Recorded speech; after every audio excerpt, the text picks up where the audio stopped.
It's December 10th, 2025. I am at Joel Pearl, thejoelpearl.com on Blue Sky, and it's time to get in the weeds. A wintry Wednesday here in the city of Toronto. It's been snowing since yesterday afternoon. It continues now.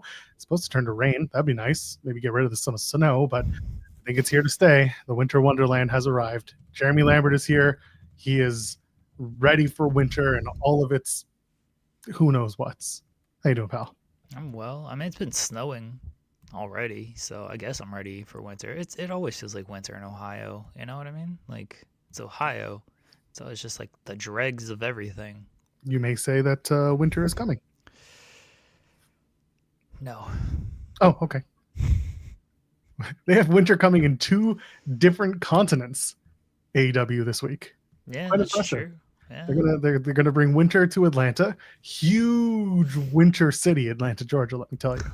And then Cardiff. I've never been to Cardiff. Never been to Wales. Maybe someone in the chat can let me know. Is how is the winter weather in Cardiff? Do they get wintry in Cardiff, Wales? If they do, I'd like to let you know winter is indeed coming, and it will arrive probably by Friday. I think they're going to be there at least a day early. I assume they wouldn't want to show up and just work the Saturday, and then that's it, right? Right? Right? No. Oh, okay. Are they doing? They're not. Are they doing a house show? No, I know they're doing Australia. No. They're doing a House Rules. Yeah, no, they're not doing it for this. They're just doing Collision, then they're doing Dynamite. That's what it is. I was thinking. I know they're spending more than just the one date, so they're doing that, and then yes, so Saturday in Cardiff, Wednesday in Manchester. What are they going to do for those 5 days? Explore the city. They got to get from one to the next. They're gonna explore on the way there. They're going to get a bus. That's what we should be asking these. This is why Tony needs to be joining this show every once in a while, answering the logistical questions. How are they getting around?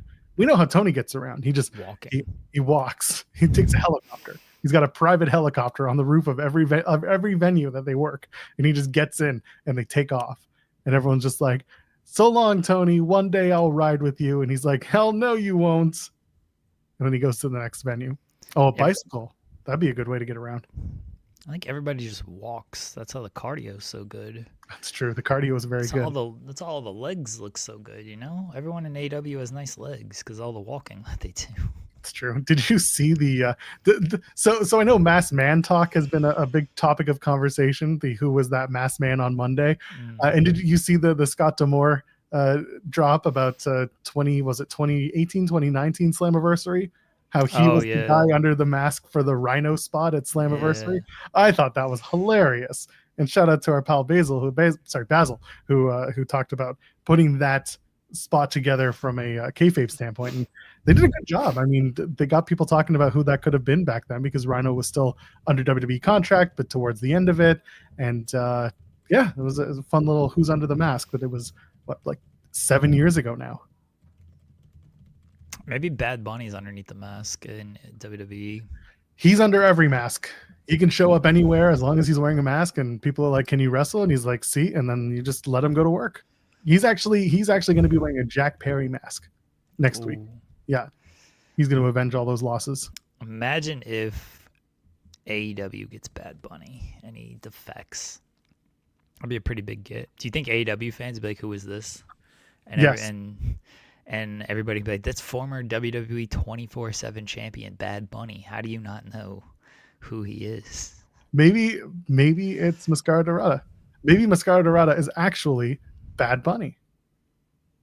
Okay. Have you thought about how Mascara Dorada in Spanish translates in English to Bad Bunny? I don't think that's factual, but we're in a post-truth world. It doesn't matter what you say as long as you say it. Let's ask Luis if that's the translation. He's not going to tell you because he's too busy covering up the fact that he's El Clone. Like we've already been through this. True. He's not. He keeps all of those guys together. He keeps the mass kayfabe alive. Yeah. Bad Bunny's not doing the halftime show. It's Mascara Dorada doing the halftime show. He's going to get his wires crossed. He's going to show up wearing the mask. People will be like, "Who the hell is this guy?" It's great. Oh, I forgot Bad Bunny's doing the Super Bowl halftime show this year. Oh, you bet he's doing it. I knew that was announced and like I covered it, but then like it was, it's a thing for a day and then it's not a thing and then it's not mentioned for a while, and so I just kind of forgot about it. And yeah, but okay. I'm looking forward to it. I like Bad Bunny. I don't have an issue with him. I know other people are upset, but whatever. I hope he brings out a bunch of wrestlers and stuff. Hope Mystico's there. Hope Damian Priest is there. Hope Lola Vice is there. She's Latina, so She she is can a show Latina. off. Thank you for reporting on that. She never Uh, gets to tell people that she is in fact a Latina. Thank you.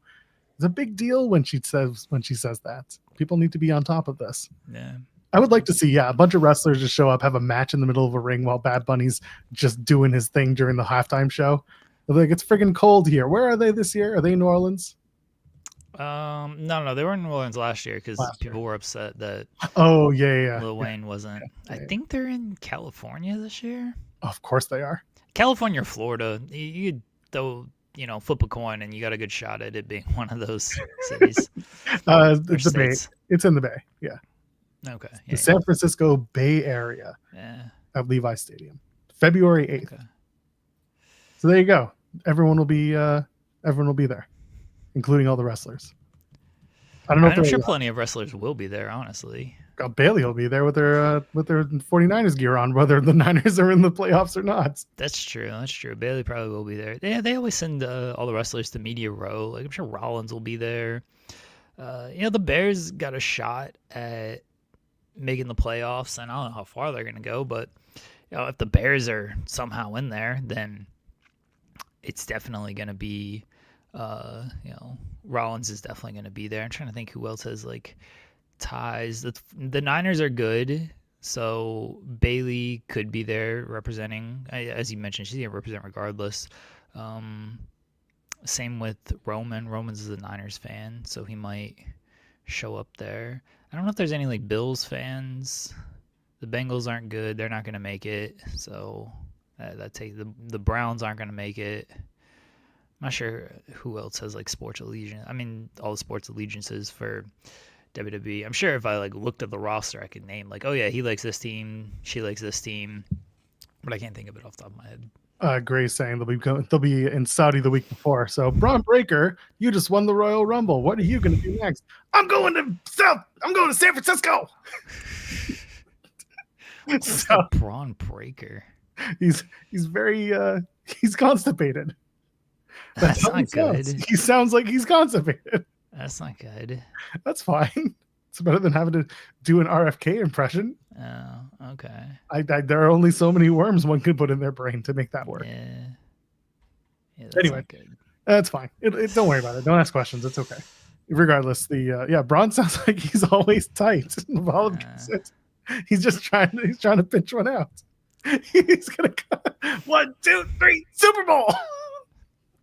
God. Who needs a spear? Who needs a catchphrase? Well, it's Spear 1, 2, 3. So it's Super Bowl 1, 2, 3. Is he gonna compete in the Super Bowl?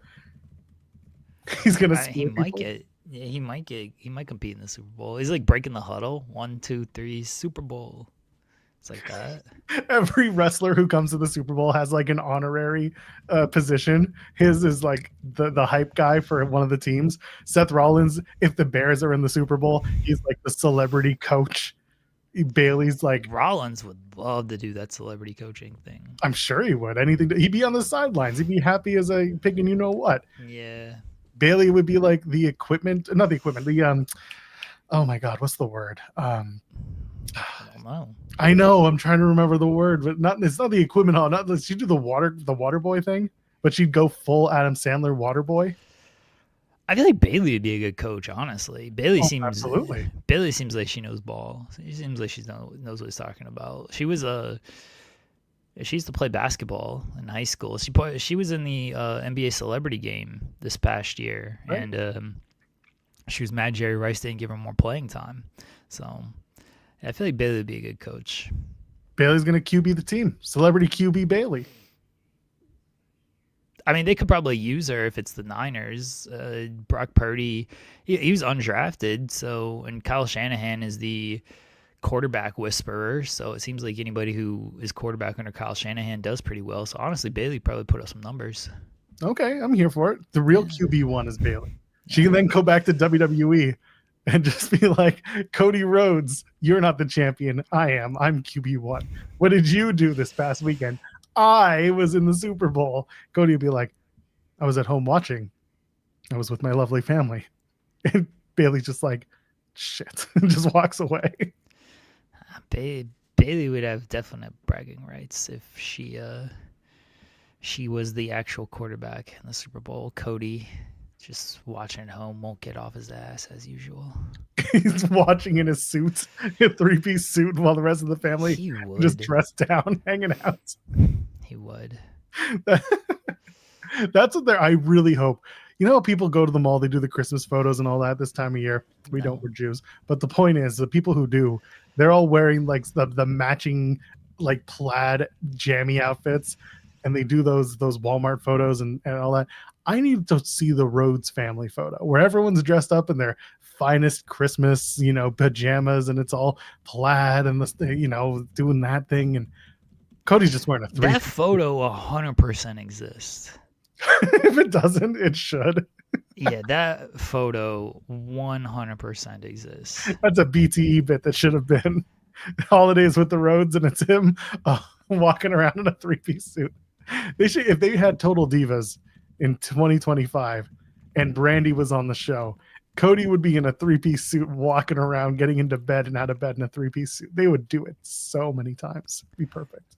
Hold on. I swear that photo. Cody Rhodes Christmas. I don't know if it's a Christmas, but they've had other family photos where he's wearing a suit. Yeah. They're dressed where people are doing like the jeans and the white shirts, but he's wearing like a full tuxedo. There's a good photo of Randy Orton in his Christmas pants. Oh, of course. Yeah, no, these are pretty. The ones I'm seeing are like pretty.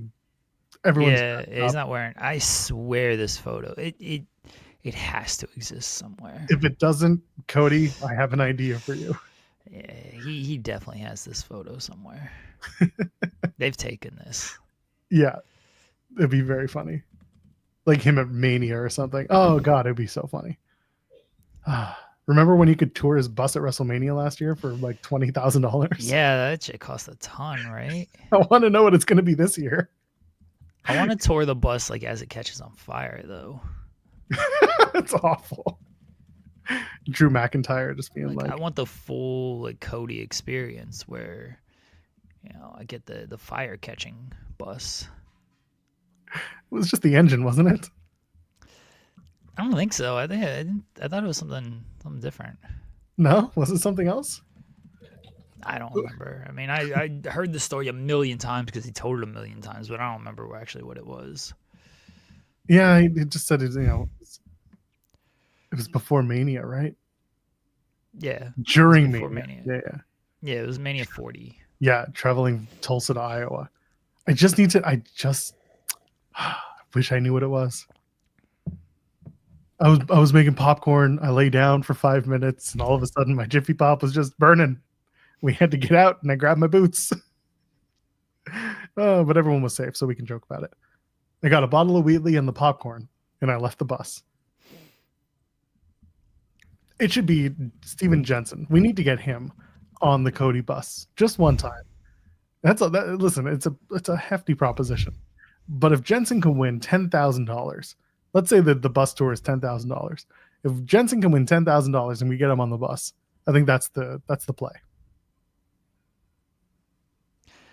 I mean, I would love to put Jensen on the bus. That sounds wrong. Yep.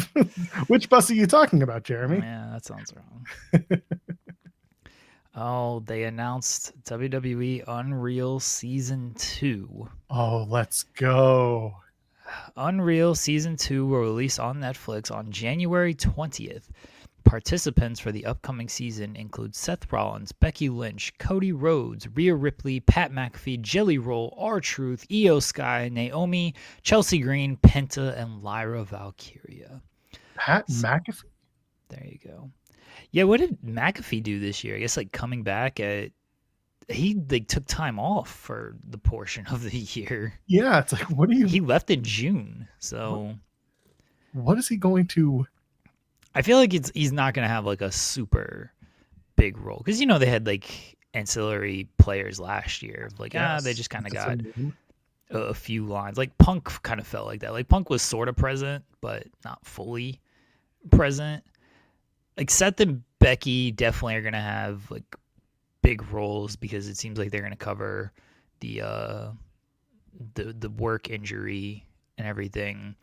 Cody's Cody. He obviously had a big year from or a time from WrestleMania to SummerSlam. Jelly Roll, yeah, watching his journey. R Truth, Oh, released or SP3. not released. SP3 reminded us Pat McAfee and Gunther after Mania. Oh, I don't remember that match at all. They did the whole choke out bid, and then they did the Oh, match. right. They did the backlash match, and then Gunther like gave Pat the nodding approval because Pat lasted more than a minute. It was yeah, the Gunther match. Thanks SP3. That was I don't remember something that we all much. wanted to forget because Yeah. John Cena had just won the title, and yeah. I don't even Notice remember like what Rhea did after WrestleMania, honestly. probably complained more about her spot on the. I'm talking from a kayfabe standpoint on the show, because that's how she got the spot. Yeah, notice one notable omission from Unreal Season 2 is the man of the hour this week. Never caught in the next man's episode of Unreal. Well, you see, Unreal, you would be asking to give away spoilers for the television show, and John Cena is not going to give away spoilers for the television show that they are in the middle of, and so he will not be filming content for WWE Unreal. Yeah, but it starts January 20th, and he's going to retire, or he's going to have his final match in 3 days. But it's in the middle of it. Like, this is already stuff that was filmed. So he's legitimately not going to, like, in the middle of filming, going to say anything. I bet John Cena was like, this is all during the middle of the heel turn, too. So I bet he was the most boring person to try to interview for this thing. Like, he was going to give you nothing. Because I remember they did this stuff after the heel turn in Unreal Season 1. They asked him, like, what are you thinking? What are you feeling? And that's literally what he said. He's like, well, we're in the middle of it right now. I'm not going to give spoilers for the television, so we'll see how it all plays out. Blah, blah, blah. Like, that's all he was going to give during the filming of this. So now, like, Cena, despite the fact that, yeah, it's his last year and he was the heel and he was the champion during this filming portion, he probably would have been boring as hell. First question we're asking the director this year: where the hell was John Cena for this entire season? Did you guys cut him because of what happened last season? Is that why you decided against it? We understand. But like, if Seth and the injury and the angle and all that is going to be the major focus, like, you're not going to talk about the about face of John Cena and the baby face turn, and what happened after that, where Cena was like, just give me my matches and don't talk to me. Are we going to get there? No, probably not. No Dwayne.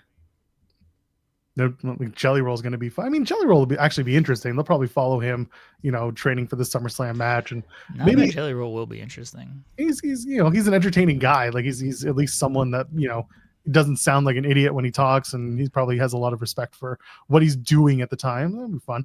Truth, oh, they're gonna try and make the R-Truth. They're gonna spin that shit so poorly. Gonna be sitting there having to debunk idiots for a week. EO, what is it? The Rise of EO Sky coming into Mania. I guess that's really the big story. Coming out of Mania. Getting Naomi and the pregnancy and her rise and evolution and all that stuff for sure. The Chelsea Green story. I mean, listen, you see her every week. She's entertaining and she's consistently, trying to be a part of the show. So Chelsea being there makes sense. Penta? Yeah, Penta did stuff. Sure, they probably have footage of him going to Mexico, or he didn't even do a Mexico. He did an appearance, but it was stateside. It was Vegas. Penta did. Remember, he was like actually kind of featured because he did a lot of stuff with the Vision.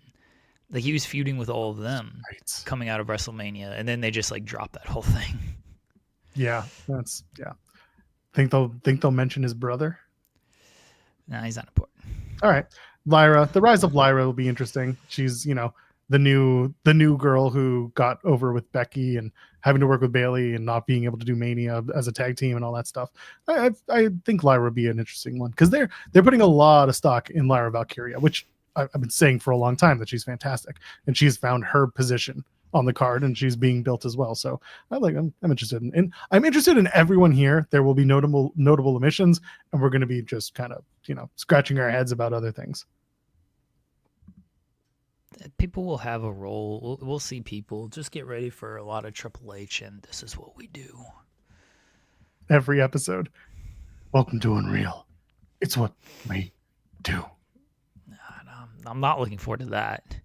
I like how they didn't even say like he's part of the participants. Like, yeah, you just know Triple H is part of this show. Like, you just know it. He is the show. He's he is.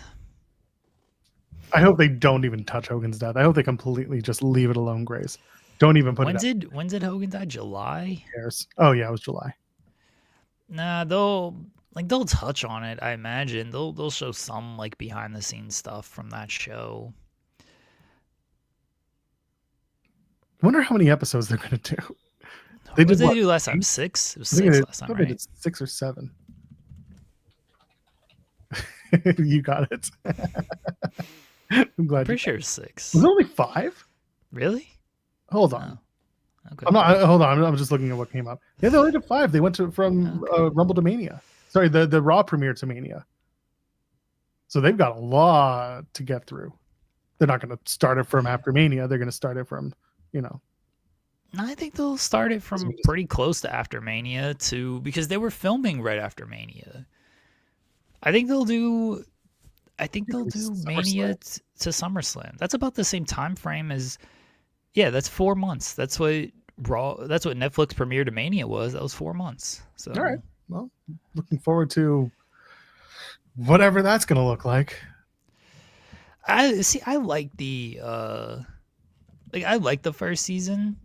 It was like there was stuff there. There was some fun stuff. It got a chance for certain people to like get on there and tell their story. We talked to the director. I thought it was very well done overall. Like, we're so deep into this stuff that like nothing like stood out as being like, oh man, really learned something here.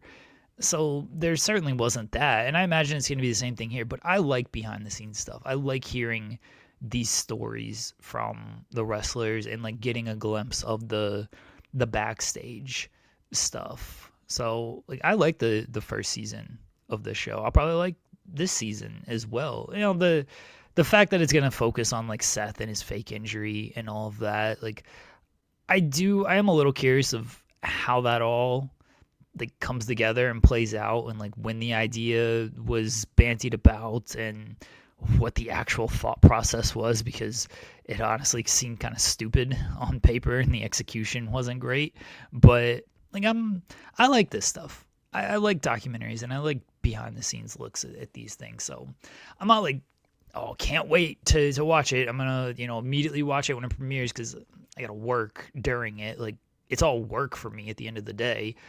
But I am interested in watching it overall. Yeah, and like I said, if we interview Chris again, the director, Chris Weaver, then it would be nice to ask some of those follow-up questions like we did during the first interview. But we'll see. I think we got that one because Sean was out of town. So who knows if we'll do it again. Yeah, I think we did a good job with it. So hopefully hopefully we can do it again. Somehow we got a half hour out of him where most people were like 15 and we're out. So yeah. It was really nice. It was really cool. And so good with this time. We'll see. Yeah. No, again, and that's the thing. It's like any criticisms that I have about the show are more, again, creatively focused. They're not focused on, who's doing it or the production of it. It's just about how it's presented, how they frame it. And we'll be talking about that when the show drops, I'm sure, because that's what we do. I did it. Yeah. Hey, we're a half an hour into this show. So maybe you should consider leaving a thumbs up on the video, shall we? Get that thumbs up going. Yeah, that pyro and that ballyhoo just for you. That's why it's here, baby. And also, while you're here, you can subscribe to the channel, dropping clips, dropping shorts every single day. Multiple shorts, multiple clips. We got it. We do. Did you know that when we were talking about Billy Starks on Monday, it was also her birthday? Forgot about that. Her and my brother share a birthday. So happy belated birthday, Billy Starks. We dropped the conversation from Monday this morning. about ROH and her winning the title and all that stuff. So go check that out. Plenty of clips. And also, you can donate a super chat any amount, get your question or statement read on the air, pays for my new Mac Mini M4 that's coming, and just generally helps me out and the rest of the people on this channel, I guess. So go ahead and do that. Jeremy, we have a guest joining us in a half an hour. Yes. We should probably plug MLW's Matthew Justice joining at 11 a.m. Have a little chat, talk about his time in Germany, talk about upcoming MLW stuff. He worked with Tommy Dreamer lately, so see what that's going to be like. I'm gonna get his hot take on the upcoming Megadeth retirement for those who are Metalhead fans. Okay. See how that goes. I look forward to talking to Matthew. Matthew's been a multi-time guest on this show. It might be his third or fourth. I feel like it's fourth. Jesus. I feel like it's fourth at the very least. Yeah. He's great. I'm looking forward to having him join us very shortly. It's about a half hour from now. So yeah, there you go. I will be on the bump at 2 p.m. I'm sorry, and you're welcome. The hump. Yeah. Did I say the bump? Yeah, you said the bump. That show doesn't exist anymore. You know what it says in my notes? The bump. That show didn't exist. Yeah, well, maybe we're just going to take it over. Did they abandon the trademark? We should take it. I don't know if they have the trademark or not. Well, we do now. Anyway, I'll be on the hump at 2 p.m. with Sean Ross Sapp. What are we going to talk about? Who knows? Joel's just going to hate everything. I will. We're going to talk about TNA for an hour and a half. Main roster call up. Bitch, I do a post show on Main on Thursdays. That sounds terrible. The main show, yeah, it's not great. I got to cover TNA. You do a TNA post show. Like, that's not... Come on now. Well, the viewership on that is 1.4444K for life. Because that is, we never get above 1.4K. No, it's actually hilarious. Just the same 1.4 watching. Just like the Wednesday Night Wars, baby. Yeah. I can tell you many people who watch the TNA post show. Yeah, that's true. Yeah. I'll put it like this. It exists for that reason and that reason alone. It ain't for the people who like TNA. It's, anyway. Oh, there you go. 1.67.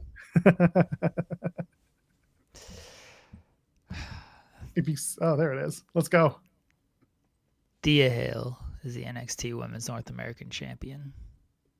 Give her the belt. She won it. It's rightfully hers. She tapped out the champion. It's it. She should hold the title. It should be hers. I'm very sad when she loses next week and she does not win the title. What if she wins? I don't think she's going to win, unfortunately. Is Blake Monroe feuding with anyone else other than Ava? Not really. Anyone who could cost her the belt? I mean, Izzy Dame should do it. Izzy Dame should come out. She's great at costing people when she thinks she needs a title shot. Yeah, true. That's what I would do. Have Izzy Dame come out. That should be Izzy Dame's new gimmick. It is what it is, and I don't know what should be. Just put the title on Thea Hale. I mean, I agree. No one's gonna say no to that, except for maybe Blake Monroe, but she doesn't count in this story. Why was there no ref? They knew an open challenge was happening. No, there's so many things about NXT. NXT doesn't make any sense. It's never made any sense. And last night was more examples of it not making sense. It was rules. Jeremy's like, well, this main event means I don't have to cover NXT tomorrow. I respect that they did a clean whatever. Like that they did a finish. They did a finish. I do respect that they did a finish. Should there have been a DQ with Ricky pulling out the referee? Yeah, probably, but pause. Okay. Like I do respect that they did a finish. The Ricky turn, I guess, doesn't make sense to me. Like, all right. He's wearing black now. He's upset because he lost. Yeah, sure. The show was absolute nonsense, and that's the best part. And like, SP3 saying the main event rocked, and I agree. The main event up until that spot where Ricky pulled out the referee, that match was fantastic. Oba and Javon were going hard. It was a great match. It was so much fun. And I was like, I was glued to the screen. I was watching. And when I'm watching, that means something. So I'm out here watching this. I'm like, oh, they might actually do a finish. And then I saw when they got to the fall where Ricky Saints comes out and pulls out the referee, I saw the referee's positioning and it was facing the stage. And I was like, and the close up on the ref. And I'm like, oh, shit, here it comes. And Ricky grabs him, and instead of stopping the match, they went to an actual finish, 1, 2, 3. And I know that it was very silly, but referee discretion. So you just kind of have to handle that garbage part. Can they just call up Javon at this point? No, you got to do the triple threat. This is the best part. So you now have it's like the parade of challengers without doing the parade of challengers, because you've got Ricky Saints wants his title back. Javon Evans got screwed out of potentially winning the title. Obafemi is the champion. Now you got the 4 dorks from the Iron Survivor who didn't win having a 4-way match to determine who's going to face Obafemi on New Year's Evil. So like you've got a giant swath of people going after Oba, but it's all the same guys who were just trying to get a title shot, now getting another title shot, and then the guy who lost the title trying to get his rematch. It's a little convoluted, but they're doing it. Javon just keeps losing. Like, yeah, he does, dude. Because he's not ready to be a champion, Jeremy. He's got 15 more years until he's ready. The dude just loses and loses and loses and loses. Just put him on the main roster, and so he can keep losing there, I guess. But he should have been the one to dethrone Obafemi in the first place. Like that, to switch the title to Ricky for like 4 weeks and then put it back on Oba, and then he beats Javon again, and none of this makes sense to me. Like, I like Oba. I want Oba on the main roster too. I don't know what else he's supposed to be doing in NXT. But why is just Javon losing all of these title matches? Like, he's going to stay over because he's a great wrestler, and he definitely connects with the audience, and he's still young and everything. But man, they're so in the, like, you gotta wait and you gotta build and you gotta get your battle scars or whatever. And it's just like, man, just make these guys when they're there and they're at this point in their career. Like, and Javon's there. I'm tired of watching this guy lose. He's just not going to win. He got plenty of time until he's going to be the guy. Sucks. Nega's credence to my Leon Slater is going to be challenging on the Tuesday show. I think they're going to go with Dion Lennox, but maybe they won't have a finish for the match next week. When's Leon actually getting signed? I think he's under contract till the end of next year. I think he's with TNA. I mean, that doesn't really mean anything. People have been bought out and moved over early. They clearly want Leon Slater. TNA is clearly okay with it, even though they shouldn't be. They're happy to have their title once again on WWE television. He's gonna be on Saturday night's main event. He's gonna get a bigger platform. And listen, for Leon, it's fantastic. For like TNA and their booking, yeah, listen, it's not going to get any better for them if they continue to have to deal with, wrestlers moving over to WWE, because WWE will offer a more comprehensive schedule, more money, more opportunity. Like that's the thing. That's just the reality of it. So Slater, yeah, as far as I understand it, he's got it's the beginning of 2026. Is it January 2026? I thought I heard the end of 26. But anyway, regardless, he's still got time. Still got time. 1 month. Drop the title. Yeah, he's gone. Did we report the contract? I can't remember. We report on a lot of TNA contracts. Either way, he's gone. Oh, absolutely. They want him there. They continue to put him on the show. They give him more opportunities to be on the show than TNA does. He lost a full taping because of that. I mean, the fact that they're putting him on the Saturday Night's Main Event show is a pretty big vote of confidence for him, because they got people in NXT, like actual contracted NXT talent, that could be on this show. And instead they're like, yeah, let's do Javon and Leon on in a tag team match against them. So yeah, he's gone. How sad is Joe Hendry that he's not on this show? Like he can't even get on John Cena's. He never got his match with John Cena unless he comes out at the end of the show and lays down so John Cena can beat him. And he's not even working the NXT exhibition portion of the show. Okay, I was right, by the way. It is late 26. Screw you, SB3. It's the end of 26. That's from our own Sean Ross Sapp and Corey Brennan. So screw you. I was right. Fall 26. Multi-year deal. Because he signed in October of 23. It was a 3-year deal. That I knew because that was one of the last Scott big acquisitions. People were excited about Leon, so I was right. Anyway, you know what they're gonna do? It's gonna be Leon and Javon as a tag team. That's gonna be the play for them because that's what they've got now. They've got 2 incredibly ready singles guys, and they're gonna toss them into a tag team. All right. Okay. I don't like it. They've got him now. They're excited about having him in a tag team match with the tag team champions on Saturday night. They've continued to pair them together. They did the Bound for Glory match, and then after that, they're like, we don't care about anything else. We're just going to keep tagging them up. So that's just going to be what it is. It's silly. And then Obafemi will be the ruler and the guy who runs NXT. They're never going to call up Obafemi. That's the best part. Probably not, honestly. Good.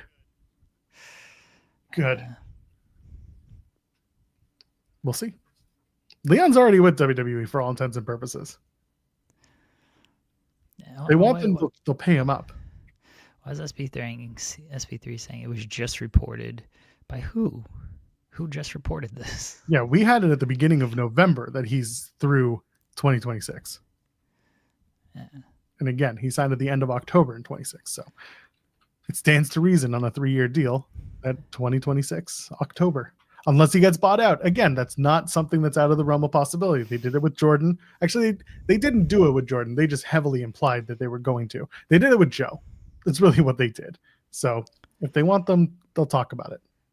Let's talk about it. I mean, Leon's, for all intents and purposes, he's WWE. Whenever his contract expires is sort of a formality because wrestling contracts aren't real. So it's always my favorite conversation. Sure, it might be the end of 2026, but I mean, he's working more WWE than anywhere now anyway. So it's all a formality of when they can actually officially announce that he's part of the company. But the fact that they have this partnership now, if by chance the partnership does go by the wayside with the AMC deal and things become okay, well, maybe we're not going to continue, then things might get a little bit tricky and he might have to stay in TNA because he does have the contract and everything. But as long as the partnership exists, WWE is just going to use him the entire time. And when he's officially out of his contract, they can officially sign him.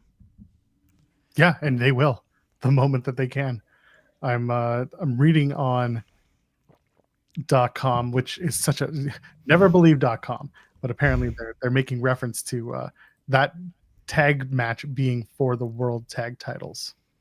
Okay. Whether or not that's true, we'll find out. But that's what they have it as, who will leave as the champions. And I think, that Javon and Leon are losing now because they can't put any titles on Javon. It's like a rule. So this is one thing that kind of bugged me going into this, is that you have so many parts that are moving around that you're trying to create some sort of doubt. So Obafemi is the NXT champion. By winning the title, he won the right to face Cody Rhodes at Saturday night's main event. If he's going to go in on Tuesday and face Javon Evans, and Javon Evans wins the NXT title, they're not going to put Obafemi and Leon Slater together and then change the AJ Styles match. So it was just trying to put together what happens. You're not going to completely dismantle the Saturday night's main event card by having Javon win. That's why I was sitting there being like, this is really silly. Also, you had announced the match of Styles and Lee. Why do I not? They're AJ Lee. That's the name of the tag team. You had you announced the match before they defended against the War Raiders. And I get it. Like you knew, like you expected the War Raiders were going to lose. But like you got to at least, can you not push to at least when the match ends to then announce the match between AJ Lee and Evans and Slater? Like at least give some sort of idea that there could be a shock title change. Like just something, because it's supposed to be sports presentation. Sports like presentation can dictate that anyone can win at any time and blah blah blah blah blah. So that was one thing that bugged me. And then they went to Tuesday and they were like, you're not going to blow up the card by having Javon Evans win the NXT title, because then he's got to face Cody technically, because the winner of the NXT title was supposed to face Cody. Are you going to have Ricky Saints step in and be like, oh, Oba, you're a big loser, I want to face Cody now? Like, what was your plan? That was the first thing I went to when they started with the Javon. Well, the plan was Obafemi wins. LOL. Like, clearly, but it's just from a sports presentation standpoint. It's like, how the hell are you going to do this and try and make it make sense? Because they didn't. They just said, well, we did the match and now it's, back to square one. I get your argument, but we don't know what they were going to do because Javon didn't win. So it's all like a moot point. It is. Oba won. So now announcing Javon and Leon against AJ and Dragon Lee before the tag team title match, it was like, yeah, okay, you're kind of tipping off who's winning this match. Maybe you could have waited until after the match, but they had to do the Usos thing after the match. So they wanted to show Javon in the crowd before the match, the same way they showed Soul in the crowd, or they showed Oba in the crowd as well before the setup for that. But yeah, I don't know. It seems like you're making an argument out of nothing. Well, again, the argument is it's presentation. It's not like I'm not angry at anything. It's just because we're talking about creative and we're talking about, well, I'm always don't let the people know I'm angry. Do not tell the papers I'm angry. But the point that I'm making is when you do the rundown and you talk about what the show is supposed to be formatted like, there are little things like that kind of get in the way. And I'm not going to spend like 20 minutes on it. I don't think it's like so egregious that it needs to be, taken down a rabbit hole. But just the concept of having your card for a bigger show and then you can't make it feel, you give the idea that you could be completely changing it based on this NXT match, but you don't really talk about that in the storyline, the commentary. And that's a job of a commentary team as well, is that if they're going to come out and be like, oh, what does this mean for Saturday night's main event? John Cena's last match. Everyone's very excited to be part of this event, and everyone's excited. Cody Rhodes really wanted to face Obafemi, and Obafemi really wants to destroy Cody Rhodes, which is what the premise of his promo was when he came out. It was the storytelling aspects that kind of missed in this case. So it's not really a problem as much as it is a cleaning up the mess you're trying to make. Okay, but Oba won. So. Yeah, Oba won. So at the end of the day, yes, while it is a moot point, it's still an idea. It's just like when you announce, okay, this is going to be the main event, and you're an hour into an episode of Raw, and it's like, well, what was your main event supposed to be? It's the same conversation, just we're having it over multiple shows. It was supposed to be Blake Monroe and Thea Hale, but the referee was dumb as hell and didn't come out there. There was no referee, exactly. Was the referee dumb, or was the referee maybe taking a shit? Who knows? Ava's incompetent out here and didn't send the referee. That's a storyline point. That's not it's a feature, not a flaw. Blake Monroe's mad at Ava. She should be praising Ava for not sending the referee out there. Exactly. See, sometimes you just gotta make it work. So, whatever. Those were just two little beats where I'm like, hey, you could have cleaned that up better, but it is what it is. The ref got attacked in the parking lot. That makes sense. Who attacked the referee? No, it's the next whodunit. Jessica Dark State did it. Who are now like the weirdest, like Dion Lennox is now a baby face, but he's not. It's just presentationally, the show is hilarious because it just doesn't work. It works, but it just makes no sense. That's more like it. Yeah, but Ricky Saints, he's a bad guy now because he wears black. Sure. My favorite part.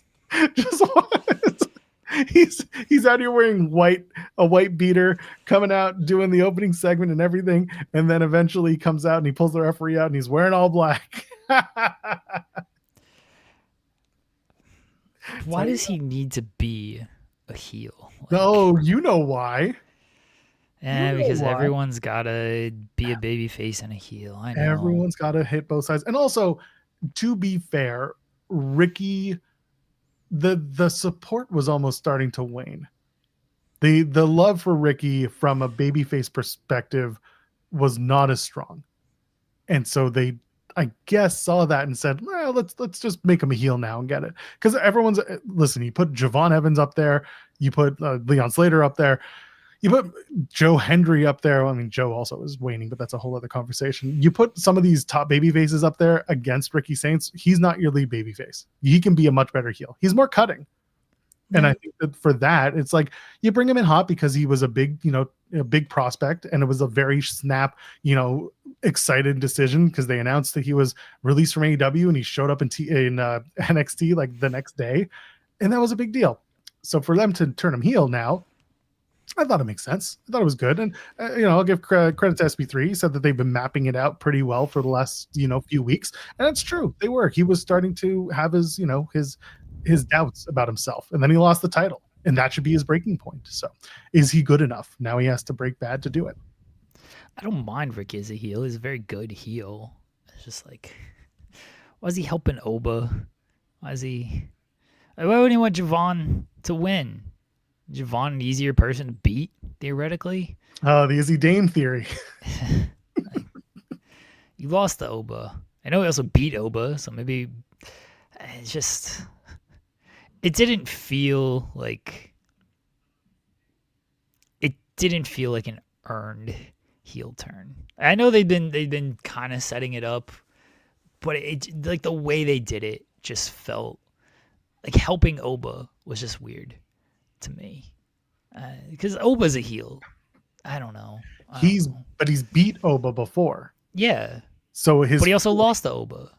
That's fair. Has he beaten Javon Evans?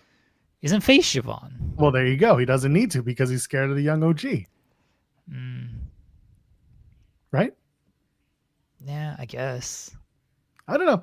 Again, if they have a way to explain it, I will listen. I'm not going to get pre-angry. I think that the heel turn was a good idea. And I saw that I saw Volub saying, when has Joe Hendry not been waning for me? And not saying you're wrong. So here's the thing. When he was on the rise in TNA, I understood and I saw, and I was a supporter of what the gimmick was. He was getting over. It was organic. Crowds were loving it. When I went to live TV shows, the crowd was loving every minute of it. It was great. Then they started really pushing it, and they started over pushing it. And it got to the point where he was almost overexposed. And then they started to realize if he's a one-hit wonder and we just keep hitting one hit, it's not going to last. Then you saw how he came in the last couple of weeks. The NXT crowd, who are like, they pick their favorites and they push them hard, they have not taken to Joe Hendry. And as a result, he is kind of losing the traction of that one thing that made him special. If it's not like doing the concert, then it's the entrance. And the entrance just isn't hitting the way it used to. And you see it in the crowd reactions because it's the same thing every single time. And there's no development. In TNA, you can have a character that's stagnant and stays the same and never gets angry. And there's a time for concert. Sorry, did it again. When he's in NXT, they're expecting a little more character development. And they haven't done it other than he's got a new friend this week. So here's a song with his new friend, Thea, or whatever it could be. That's why Joe's not really getting anywhere right now. Ricky wants to beat Oba to prove that No Mercy wasn't a fluke. And I get that. Then you got to say that. Well, I just don't. He doesn't need to be like a full-on heel to do this. And maybe he won't be. Maybe like last night was just kind of a Shades of Grey thing because they like doing that. But we'll see. I'll give it some benefit of the doubt. I was just like when it happened, like, oh, okay. Do they have a direction with Ricky right now? And where is this gonna go? Yeah, and we will see where it goes. We're scheduled to be joined in 5 minutes by MLW's Matthew Justice. Looking forward to having a nice metalhead conversation with Justice. If you have any questions, leave them alone. Don't talk about it. Leave it. Don't let us do the questions. Actually, MLW is fine when we ask questions. Other companies, not so much. Don't ask how long his contract is. But we're looking forward to having Matthew join us because he's been on this show a lot of times. So we always love having a good chat. Maybe his dogs will pull up this time around too. Remember when he sat in the throne and the dogs came? Yeah, we always like when pets join the show. Hell yeah, all about it. It's always fun. Anything else, real quick, before we have our poll question for today? Oh my gosh, we should do it. I mean, I have one. Do you have one, Joel? This is usually your domain, but the only other one that I would ask is, what was your favorite long-form John Cena interview from the last 48 hours? Well, I was gonna kind of go there, but not because I don't think everybody's like listened to these. No, I don't expect them to because it's a collective 18 hours. But I was gonna keep it John Cena themed for most of this week, as people may have caught on by this point. Yep. Favorite John Cena promo in 2025. As part of the retirement tour. Okay. So fake pipe bomb. Logan Paul speech. Logan Paul. Fine speech? It wasn't really fine speech. Logan Paul takedown. Yeah. First heel promo.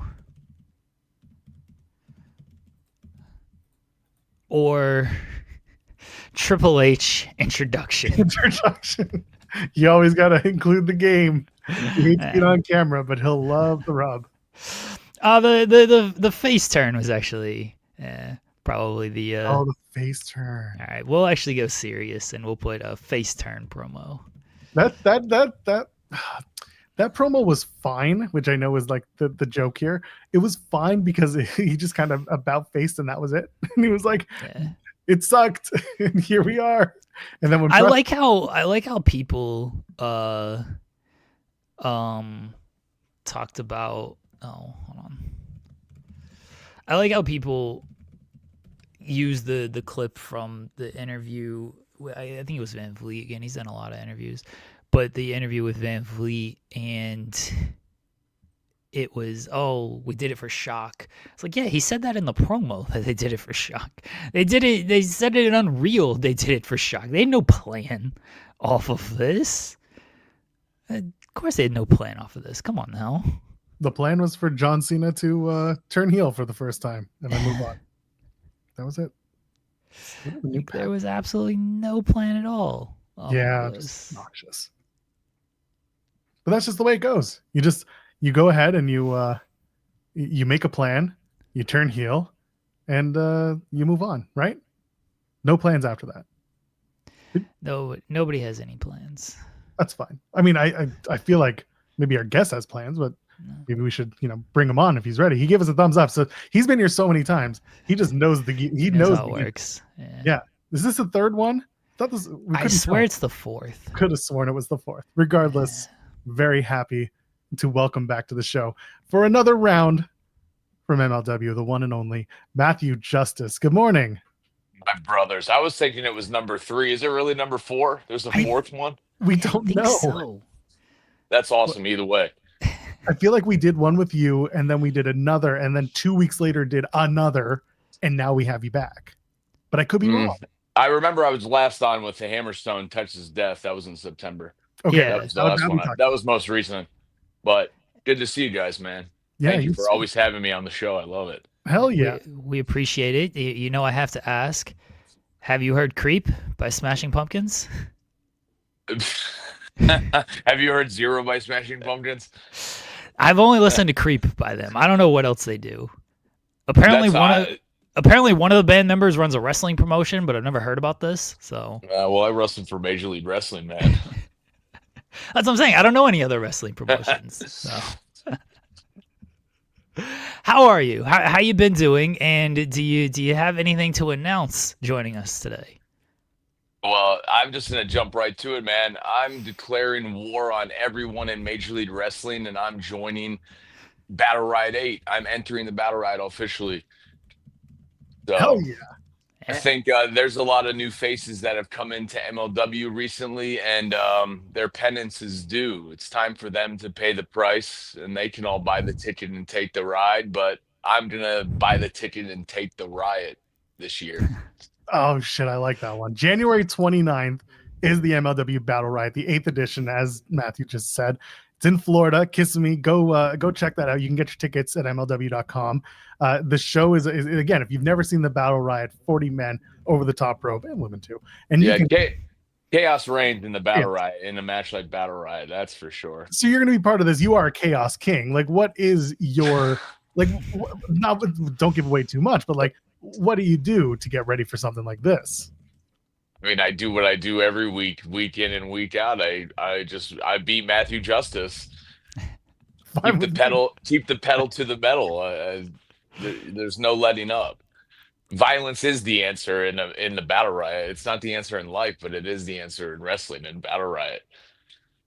We're always fans of the violence. Have we talked about Ring of Hallucinations with you? No. Oh, of course you freeze now. Court has been made aware of our Ring of Hallucinations bit. I'm waiting for Jeremy to come back because he Okay. explains it much better. You're back. All right. So Ring of Hallucinations, Matthew. It's a Okay. fake promotion that we're going to turn into a reality. We've pitched it to Court. He knows we're trying to steal all the talent, and he's cool with it. We might have a collaboration at some point in the future, but it's all drug and murder based promotions here.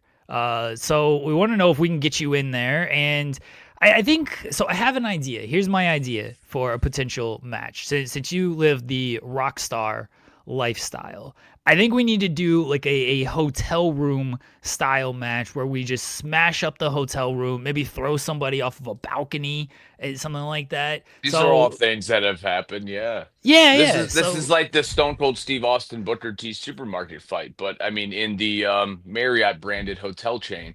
Right, Oh, yeah. exactly. We do some, and then we wake up the next day and we have no idea what happened because we did a bunch of drugs and everything. So, Oh, not even that. It's just we were having a good time.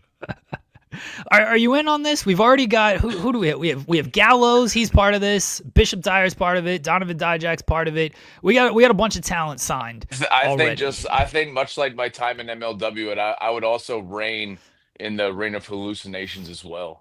Hell yeah. So, all right, we got Justice signed. Court's going to send us another letter. Be like, why are you taking all of my talent? Yeah, don't give me heat with the office, man. I'm No, waving it's- the flag. I'm waving no, the flag it's- for MLW on the show. You're fine. It's Court was literally on our show. yeah. Okay. Show. He is well aware of this. No, it's very funny because the way I pitched it to Court, I was like, so we're taking all your talent. And he has this look on his face like, hold on, what are you doing?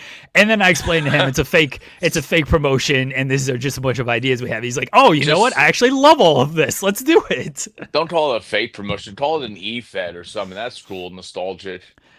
Well, it's fake right now. It could become a reality with enough drugs. It's all hallucination, Ring of Hallucinations. That's what the whole bit is here. I mentioned a couple of people, and you mentioned earlier the new talent coming into MLW. We've got guys like Bishop Dyer. We've got guys like Killer Cross who just came in. The Good Brothers are in now. What are your thoughts on some of these guys, and how much are you looking forward to smashing them in the face? I mean, all great, respected talent, but 2026 is my fourth year in MLW, so I've been here long train running. Not to say that some of those other people haven't been through MLW. Killer Cross has been here in the past, I know, but they haven't been here. I have been here. I've been here every show, carrying the flag, waving the banner, fighting in the trenches for MLW. So it's great that people like me have made the platform what it is. So all these people want to come and be in MLW now. But like I said, I just hope they know that their penance is due. I mean, I'm glad that there's all the shiny new toys in MLW, but also I'm excited and I look forward to fighting the shiny new toys. Speaking of shiny new toys, you did your tour of Germany since we last spoke. How Yeah. was that? It was amazing. WHW, European invasion. I brought the violence to Europe and let them know what my brand of against the grain extreme wrestling is, and I'm pretty sure they got the message.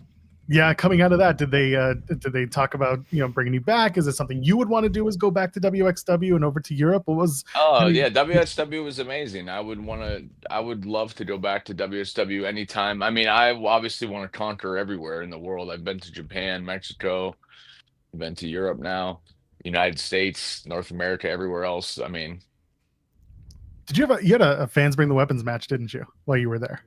yeah, that was my well, not my first match. That was my second match in MLW, but that was my first match at the Turbine Hall after all these years of seeing the Turbine Hall from far away.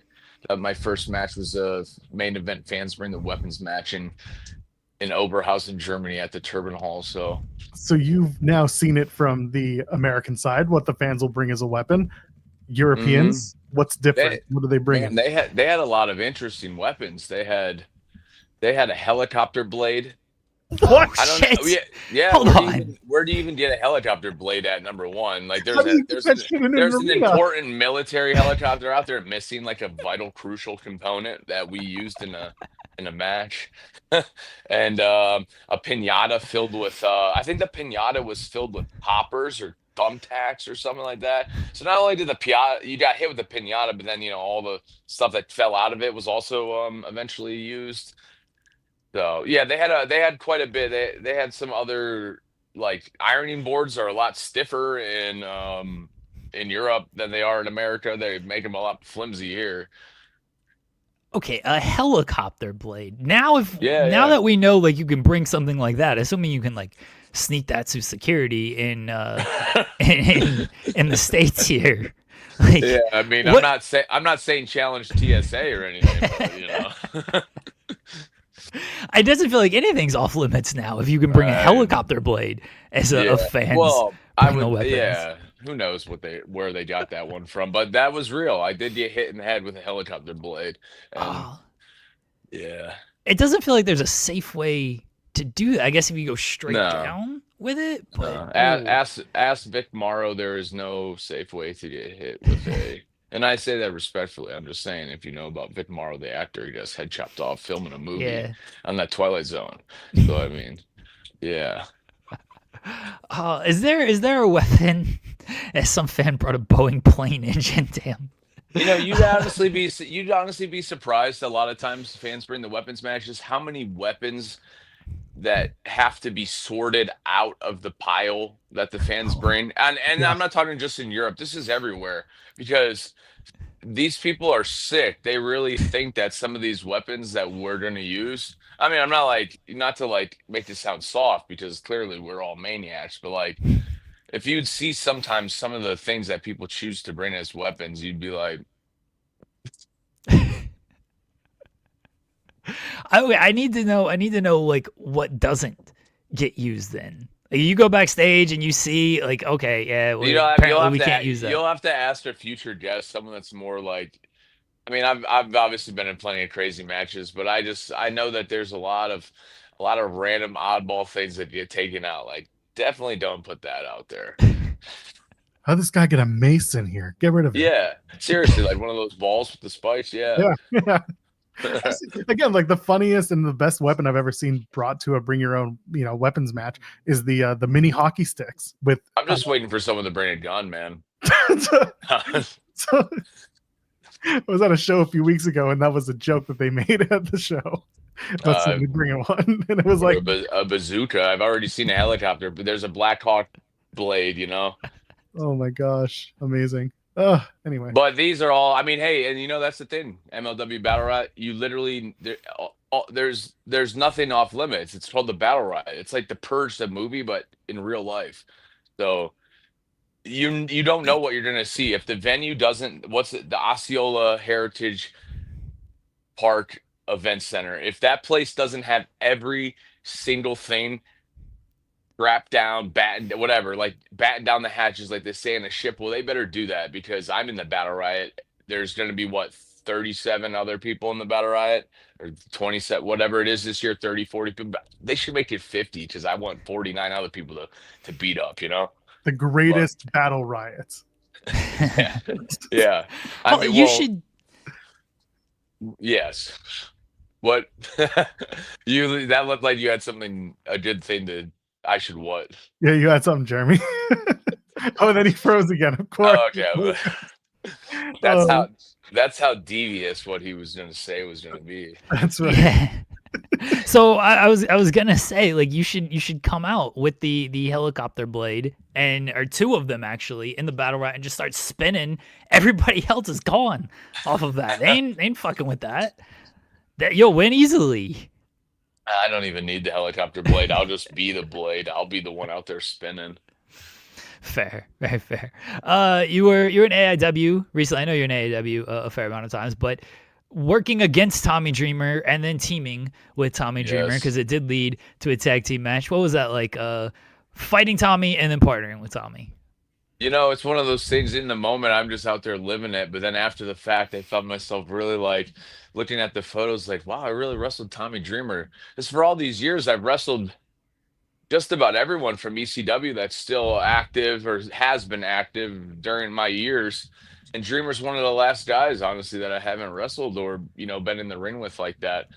So pretty surreal. And the fact that, I got to feel it out. I got to get a little bit of the Tommy Dreamer of old, but also then we got to beat the shit out of some people together. Not to swear on the show, but Oh, Yeah, we dropped it's, an F it's bomb I, earlier. I was yeah. gonna say I've already sworn. I'm just, but amazing. I mean, I see just the fact that I got to do, the pose. I've done it now with Dreamer and Raven live in the ring. So That the rules. Justice Christ pose. My last one. This is going into our metal talk that we always do. Megadeth retirement announced. The tour is on. What were your thoughts when Dave announced that's it? That Yeah, who they're do we got on that tour? It's the Anthrax and Exodus. Are they the ones opening for them on their farewell tour? I'm gonna pull it back Uh, because they've moved around with people on the tour. yeah, I know I think the Anthrax is on. They just announced like a Yes. North American Canada tour, and I think it's like Megadeth, the Anthrax, and Exodus or somebody else. But also, it's one of those tour packages that I've seen like, 5 times in my life. But I love Megadeth, and obviously, I want to see them. I just saw them. The first time I saw Pantera a couple years back when they started touring again, I saw a festival, and the last two bands were Megadeth and Pantera. So that was the last time I saw Megadeth. I look forward to seeing them at least one more time. Yeah, I'm a sucker for Anthrax, so for me, it's Oh, like the reason I would go. oh, I mean, hell yeah! Joey Belladonna rules.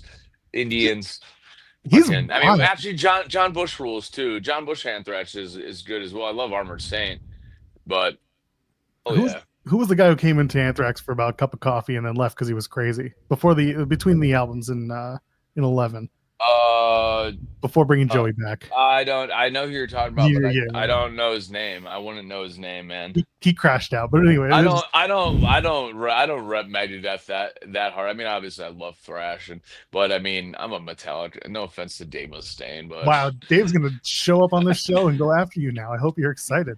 I mean, just like his other single, he said, "I don't care," whatever the name of his last single is. So I don't think he cares anymore.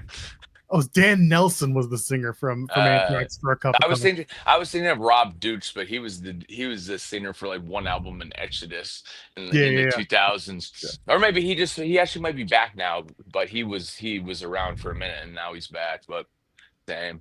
I always love the obscure singers who did one album and then left. The Iron Maiden has a tour coming up in 2026. Maybe that's what I'm thinking of. It's like Iron Maiden and Anthrax or something too. Oh, There's that a makes sense. yeah, but They're doing Canada 26, the Megadeth tours with yeah, Anthrax. okay. So I mean, I see all these. I know Clutch and COC just announced a tour in April too. I'm excited for that one. It's gonna be a good year next year. Then you're gonna have to get out and get to a couple Uh, shows. I mean, but if I'm not out there fighting in the rain, I try to see as much music as I can. Like Hunter S. Thompson said, good music, it's like fuel. Yep. That's how I fuel the chaos with good music. So, and I mean, 2026 is going to be an exciting year. There's so many rumors. I mean, MLW, went to South Carolina, Charleston, first time. Seems like that's going to be a regular stop on our route. Back in Orlando area, Kissimmee. I mean, we haven't, or we've been in Tampa the last few years, but we haven't been back to the Orlando area for a while now. Um, there's rumors about the Fusion coming back in some way, shape, or form, which that's exciting. I mean, Fusion, it's aired in multiple places over the years. So whatever the rumblings are, that's exciting. And just continuing to wave the flag, spread the banner. I mean, for all the places I wrestle, but for Major League Wrestling, that's my home. I have nothing to add to the death and the death metal talk here. I am going to see Acid Bath again. Oh yes. Again. Yeah, yeah. Oh, yeah. It's Where just at? them. What Agora. oh yeah, hell yeah. Yeah, That's yeah. on March 13th, dude. Yes. Are you going? I mean, dude, well, Yes, it's on a I think that's a wrestling day. It's a Friday, Okay. isn't it? I think Yeah. so. Yeah. But I need to see Acid Bath, dude. I mean, the new Down album is supposed to come out in 2026. The new Seal Corrosion and Conformity is coming out in March of 2026. So I'm just looking for some new tunes to fuel me. My Spotify's getting, like it's a loop. I need some new things, and not just like new stuff that I listened to once and you're like, oh, this is okay, but like something that really dig my teeth into. Just listen to old Symphony X. You'll be fine. I mean, hey, I go down the rabbit hole. I'll be sitting there listening to Queensryche, dude. Oh yeah. But no, thank you seriously for always having me on here, guys. Battle Riot. They got what was number one was Hammerstone, the Muscle. Number two was the Machine Carl Gun, Anderson. Carl Anderson. So we Yep. got the Muscle, the Machine Gun, and now you got the Madman. That's right. Hey, you're gonna have a hell of a 2026. Matthew Justice, you gotta check this guy out if you haven't already, and also check out MLW Battle Riot. Again, gonna be January 29th. It's a Thursday at the. I'm gonna mess up the name of this. No, it's Osceola Heritage Park Event Center, Osceola, Florida. Look, Get it right, it's Kissimmee, Joel. Florida, but Osceola County Event Center.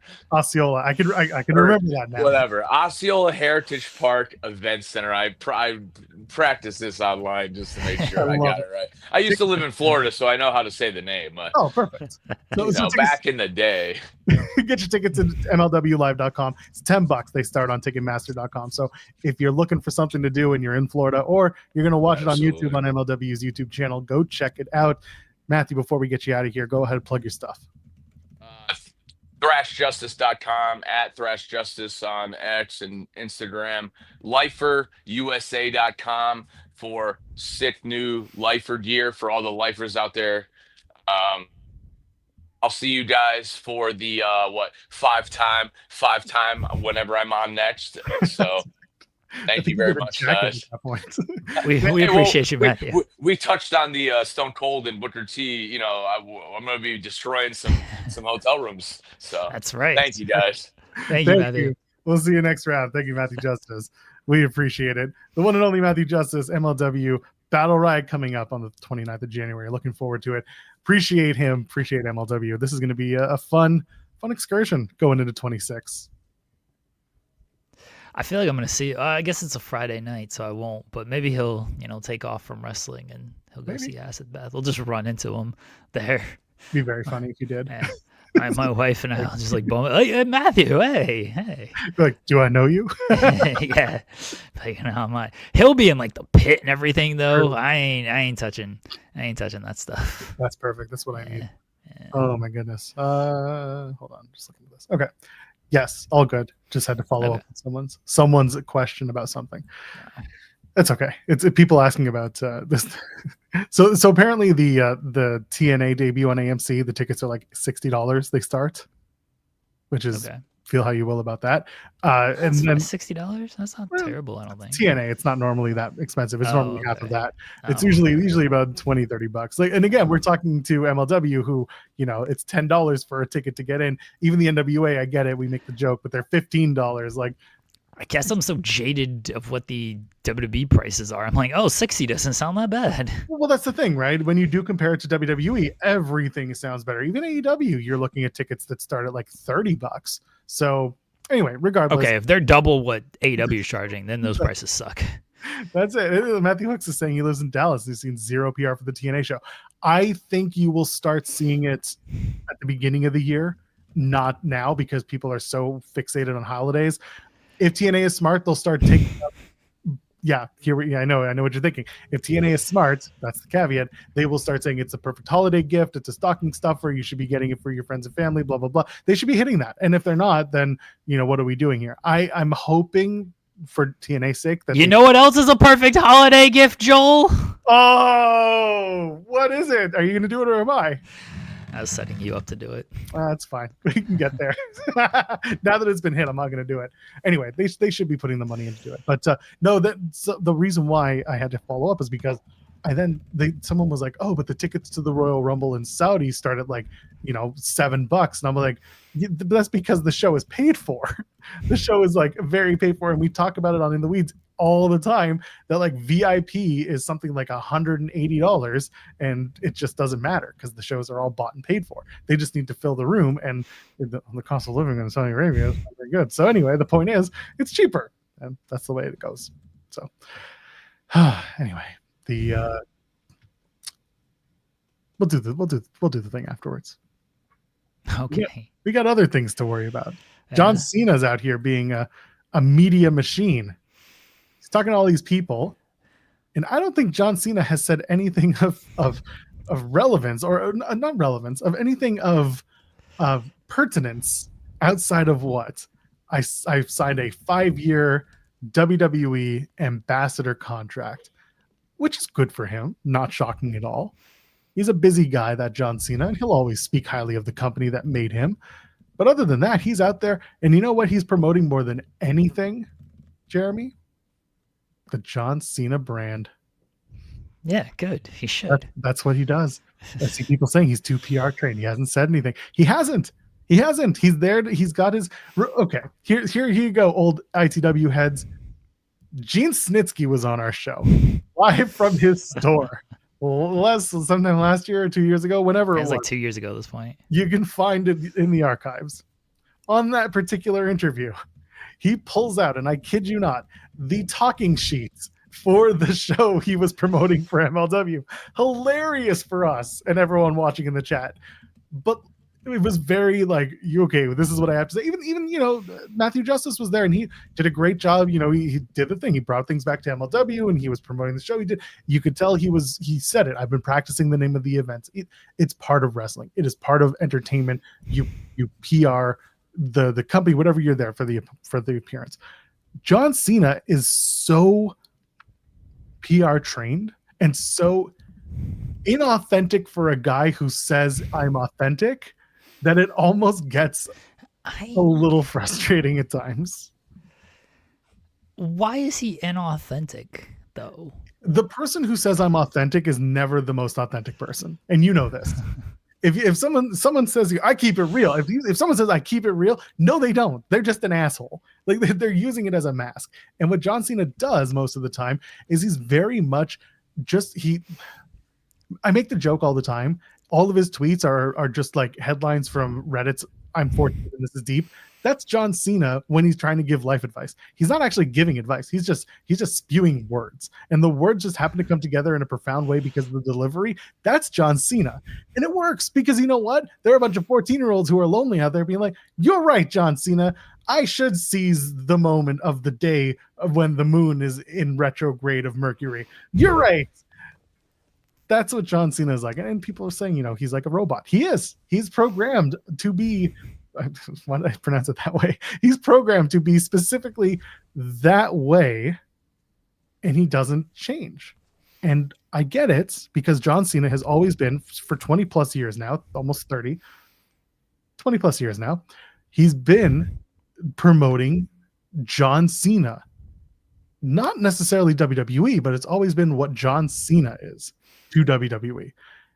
And I've seen other people in wrestling kind of point this out, and it's the fact that like when you had guys like Hogan or Steve Austin, who were like top guys, even Rock, take out The Rock, Hogan, Austin, when they talked about wrestling and they talked about their points in the media, it always came back to wrestling. With John Cena, it always comes back to John Cena in wrestling. And that's kind of one of the things that lacks on the John Cena kind of media scale, is as good as he is, he's only promoting the one thing, and that is John Cena's place in whatever John Cena is doing. He said CM Punk goes to Saudi Arabia. He doesn't say anything. He says nothing about Punk. Everything is about John Cena reacting to Punk doing it. It made me cry. There was nothing. Again, I get it. This is again the retirement tour. He's not going to talk about it anyway. But the question was, what was your favorite moment of the tour?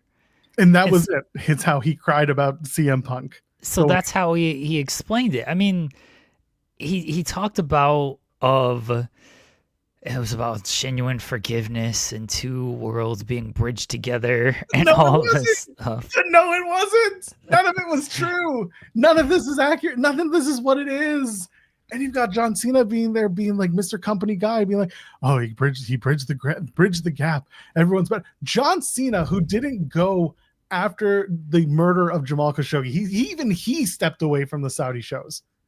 He comes back and he's like, "Oh, we're bridging the gap." And like, meanwhile, if he takes a 2 seconds to step back, he sees the U.S. president bring in, MBS and the U.S. president saying like, "Oh, it was an accident. Things happen. Boys will be boys." And he's okay with it now. And he thinks that CM Punk being there is this heartwarming, tear-jerking moment. And it all comes back to John Cena because he got to see it. You're interviewing John Cena. Of course it's going to come back to him. What else is he going to talk about in that moment? Maybe not the best example, but the point was it always comes back to John Cena in wrestling and not wrestling according to John Cena.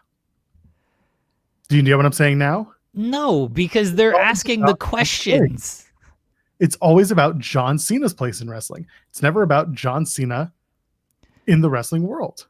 Okay, give an example of how it could be about John Cena in the wrestling world.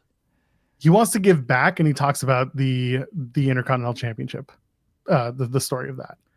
And he's out here talking about how it played out in the best way possible. But it's all about how he put everyone over, how he had everyone come out and do things to him. It was never about how I wanted to help these people get through.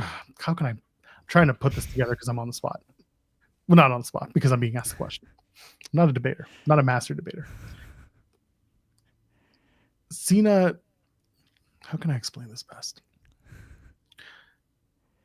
Cena's raison d'etre, when he's asked about... Now you're just using words no one understands. So his reason for being... Like, okay. I'm 14 and this is deep. Cena's reason for existence in wrestling is John Cena. It's not wrestling with John Cena. It's always John Cena. Again, I put it back. John Cena's place in wrestling, not anything else. Not wrestling according to John Cena. He doesn't... How can I, again, I'm trying to figure I feel like you're being unfair because they are asking John Cena questions about his career. What else is he supposed to talk about outside of like what he is being asked and what he has gone through? That. But he talks about what others did for him and everything. He talks about like learning from The Rock. He talked about Stephanie.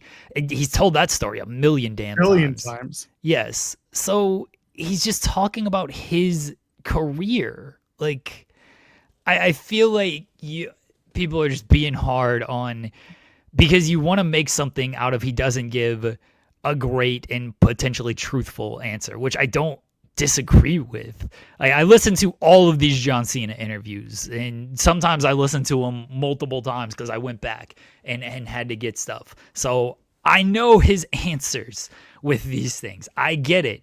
But so what is he supposed to say? So then it becomes a question of authenticity.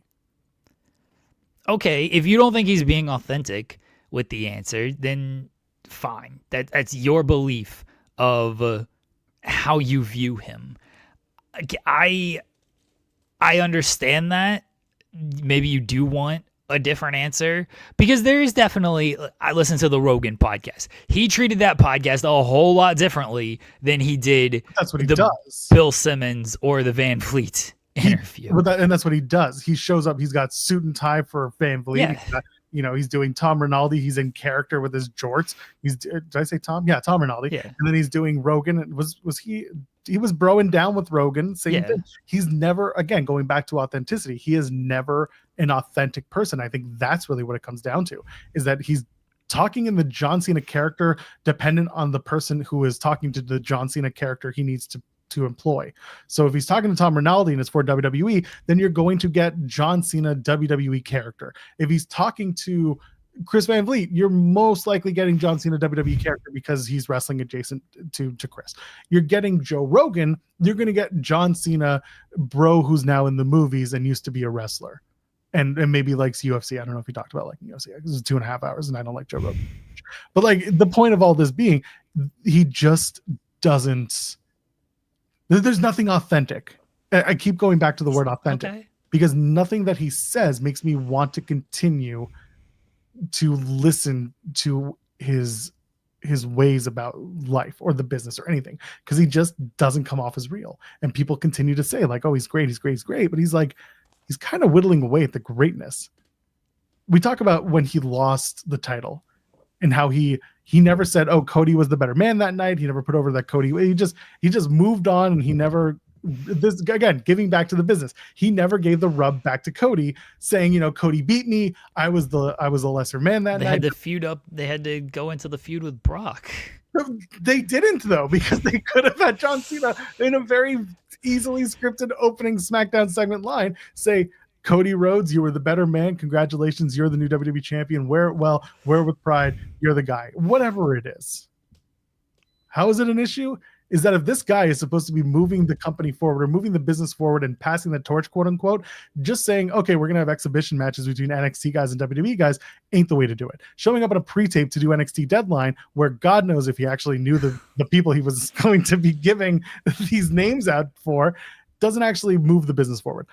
I'm genuinely curious what John Cena thinks he's doing to help the business. I will give him this. He went to Flatbacks. He did Lodestone. He sat with them allegedly for 8 to 10 hours and watched everything and critiqued everything. That's the stuff I want to hear about.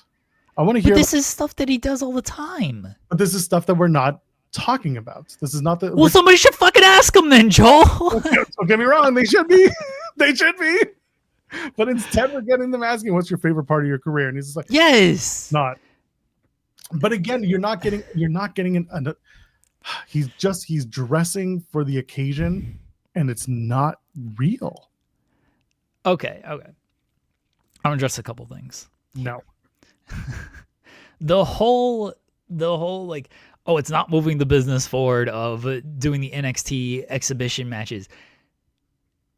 They were going to be worse because they were just going to do a John Cena tribute show. So it is moving it forward because at least he had the wherewithal to be like, hey, how about we actually put someone who, the future of the business on the show.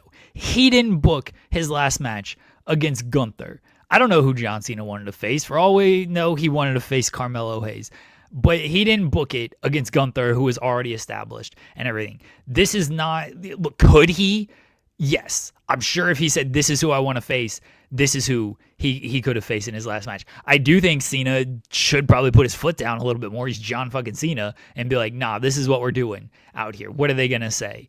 Like, I agree with that, but I don't think you can begrudge him. Like, oh, he's not moving the business forward with doing NXT showcase matches or showing up on doing a pre-tape for a deadline. He was obligated to do however many dates he was obligated to do, and that wasn't one of them. So they just did the pre-tape. You don't have to believe John Cena on the things he says. I'm fine with that. Believe what you want. Do whatever. Believe what you want and take people at the value that you want to take people. He said he wanted to do 200 dates. The business doesn't work like that anymore. Business doesn't exist like that. Yeah, and sure, but he seemed like he at least wanted to do more. He cleared his entire schedule to do more, and then they're like, well, we only want 36. And so everyone knows I'm a big part of C Nation. What are we talking about, Ryan? Like, I've always been a John Cena defender. This is not at all. Yeah, that's not a shock. You all should do this one. Yeah, so I, like John Cena, will never be caught in the next man's sweater. But he wanted to do however many dates, and they said, well, we want to do this many dates. He's like, oh, okay, well, I guess now I can do other stuff as well. And all right, like, but it sounded like he wanted to do more. He wanted to try to give back more. They didn't want him to do as much. That's not his fault. I've listened to all of these interviews. Do I wish he was giving better answers and more insight into stuff? Yes, 100%. I can only listen to, well, it's part of the story, and I'm not going to give spoilers for this. Who cares what it is? We did the best with what we could out there, and it takes 5 years to get people over. Whatever he is spouting on this stuff, I understand if people get annoyed by that. I truly do, because you want insight into this. You want to know like his actual, what you think are his true thoughts on this stuff. I don't think it's going to happen until he gets drunk with Cody on a podcast. That's the only time I see it happening. But this is the answers he's going to give. And if you want him to talk about other stuff, this is not you, but then ask him different questions. He does, by all accounts, he did show up to Lodestone. He does show up to the dungeon. He shows up to the Nightmare Factory. He shows up to NXT. He's doing the ambassador deal and talking about giving back and everything. We'll see what comes to fruition off of that. By all accounts, the people who actually talk to John Cena say very nice things about John Cena. And look, maybe again, okay, but no one's like, oh, you know what? John Cena just blew me off and gave me no time and everything. He's done that too, but you know. Well, back in the day, but it doesn't. It seems like nowadays, like he seems fine. Like, it seems like you're being overly harsh of a guy doing his interviews in the way that he's going to do his interviews. Like, I don't know what, like, I get it. Like, nobody's gonna badmouth John Cena, even if he was a prick and everything. Sure, but I also don't think like he's actually, you know, I do think he's given these people the time of day. I do think he's talking to these people and everything. And maybe in 5 years it'll come out, but you know what, John Cena actually, he didn't do any of this. And if that's the case, then fine. That's the case in 5 years. For right now, I'm going by what we know for right now and what people say publicly right now. If you blew somebody off recently, then let us know. Yes, I get it. I mentioned that. Except for David Otunga. Okay, again, this was years ago. And again, John Cena should have done this shit more throughout his career. He should have done this shit more this year. Wow. Let Jennifer Hudson be a wrestler, Jeremy. He should have put his foot down more and be like, no, this is dumb. Why are we doing this? That's really what it comes down to. That's fine. Also, he could be a bad person. Again, he is so perfectly curated that everything in public, you will never hear what happens backstage. Not backstage. You'll never hear what happens like when the cameras are off and he's in his off time and he's at home. You'll never hear. He could be the most terrible human being in the world. Sure. You'll never know. Then he's done a great job of manufacturing all of this. God dang. And then we're back to this. We're back to that. Back to what? The inauthenticity of John Cena. If you think he's inauthentic, fine. Again, that's your right to feel that way. You can feel he is inauthentic. I don't know John Cena. I don't know what he's like in his personal life. A lot of people say a lot of nice things about him. By all accounts, he is a nice person. Every time I listen to him, again, do I wish he said more? Do I wish he gave what I think would be a more truthful answer instead of a more of a company line answer? Yes, but he's going to do what he's going to do as long as he's under the WWE umbrella with all this. This is what he's always done. This is who he's always been. So I don't find it to be that authentic because this is what he's played for 20 years now. So how's it any different than how he was answering questions 15 years ago? Like, oh, it's authentic. Then fine, he's been authentic for 15it years. He's done a great job of being inauthentic then. As long as somebody turns him off at the end of Saturday Night's Main Event. Yeah, it just feels like... down. I feel like everyone is criticizing a guy based on their belief of what they think he should be.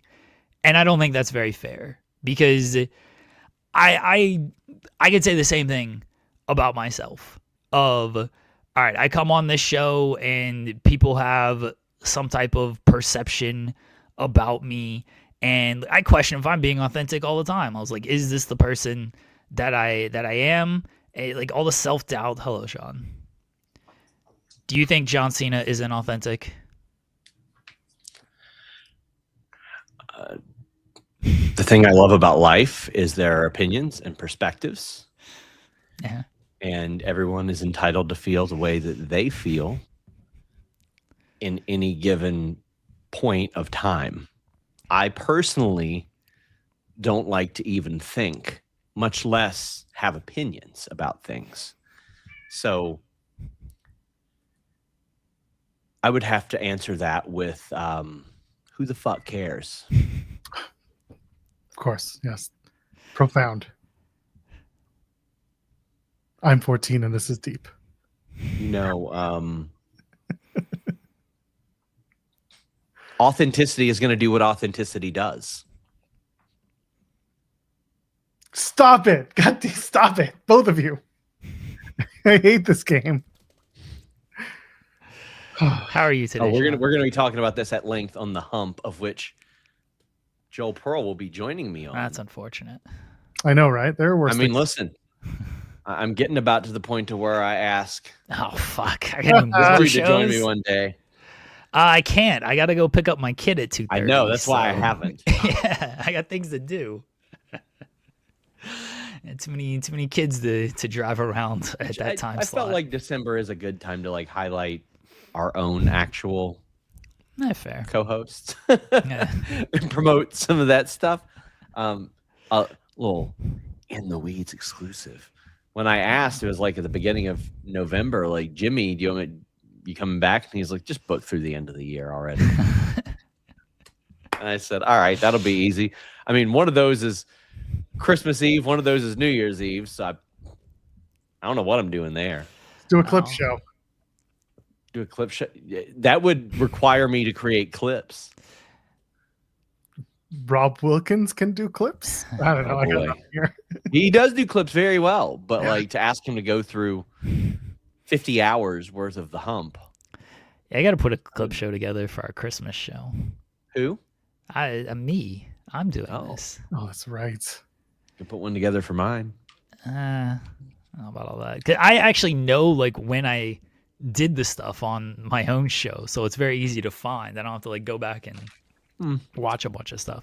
My lovely wife has volunteered to get the kids if you do need me to do the show at any point. Well, it would be next week if I needed you. So Oh, all right. Well, I'll let her know. I don't know what we have going on. We always have stuff going on. 12 kids, they got 13 million activities to do. I think what all your kids do? What do they do? Oh man, everyone's getting involved in like theater now. So I have a bunch of theater kids on my hand. They play all these sports. They have gymnastics. There was tech one year. stuff.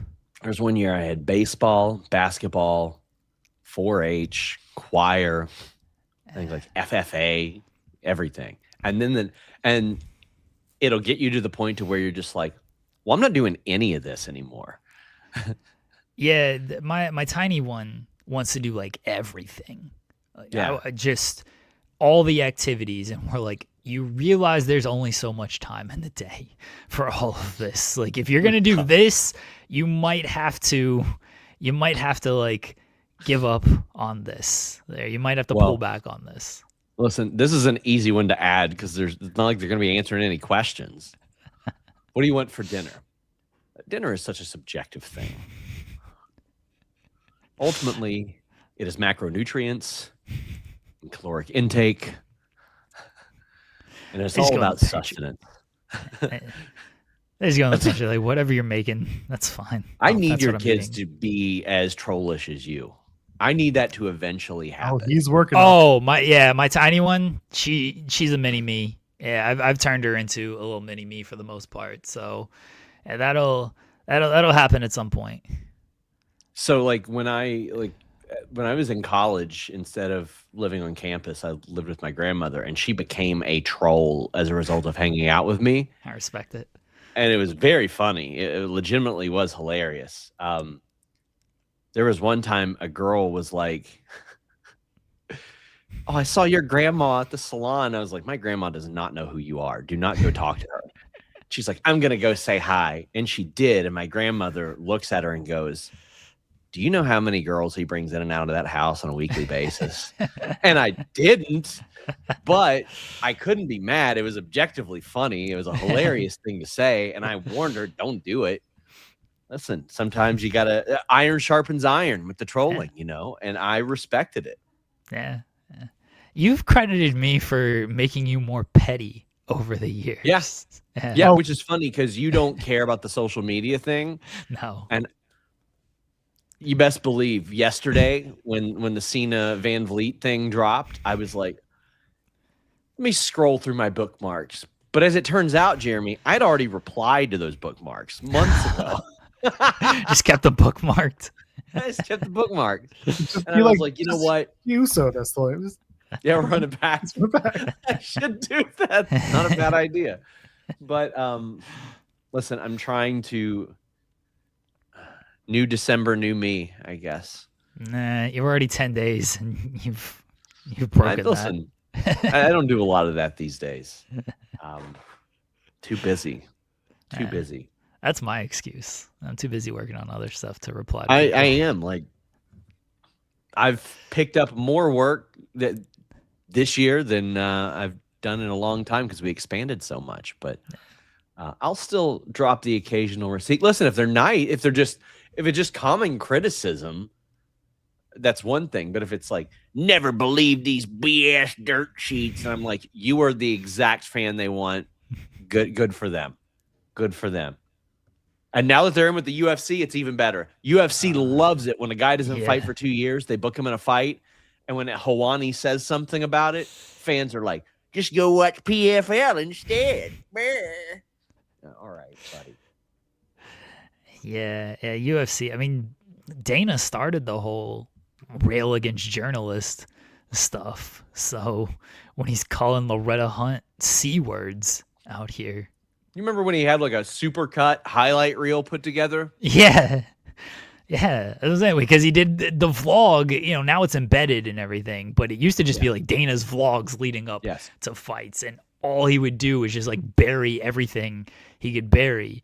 And like, you know, as the Rebel promotion, it seemed really cool at the time. And now you look back and it's like, wow, you were even more of an asshole than you are. It's so funny. Somebody had sent a super chat last week and they said, do you think WWE would license Rage Against the Machine for Natty? And I go, there is no chance Tom Morello and Zach De La Rocha would allow that to happen because they are the Machine.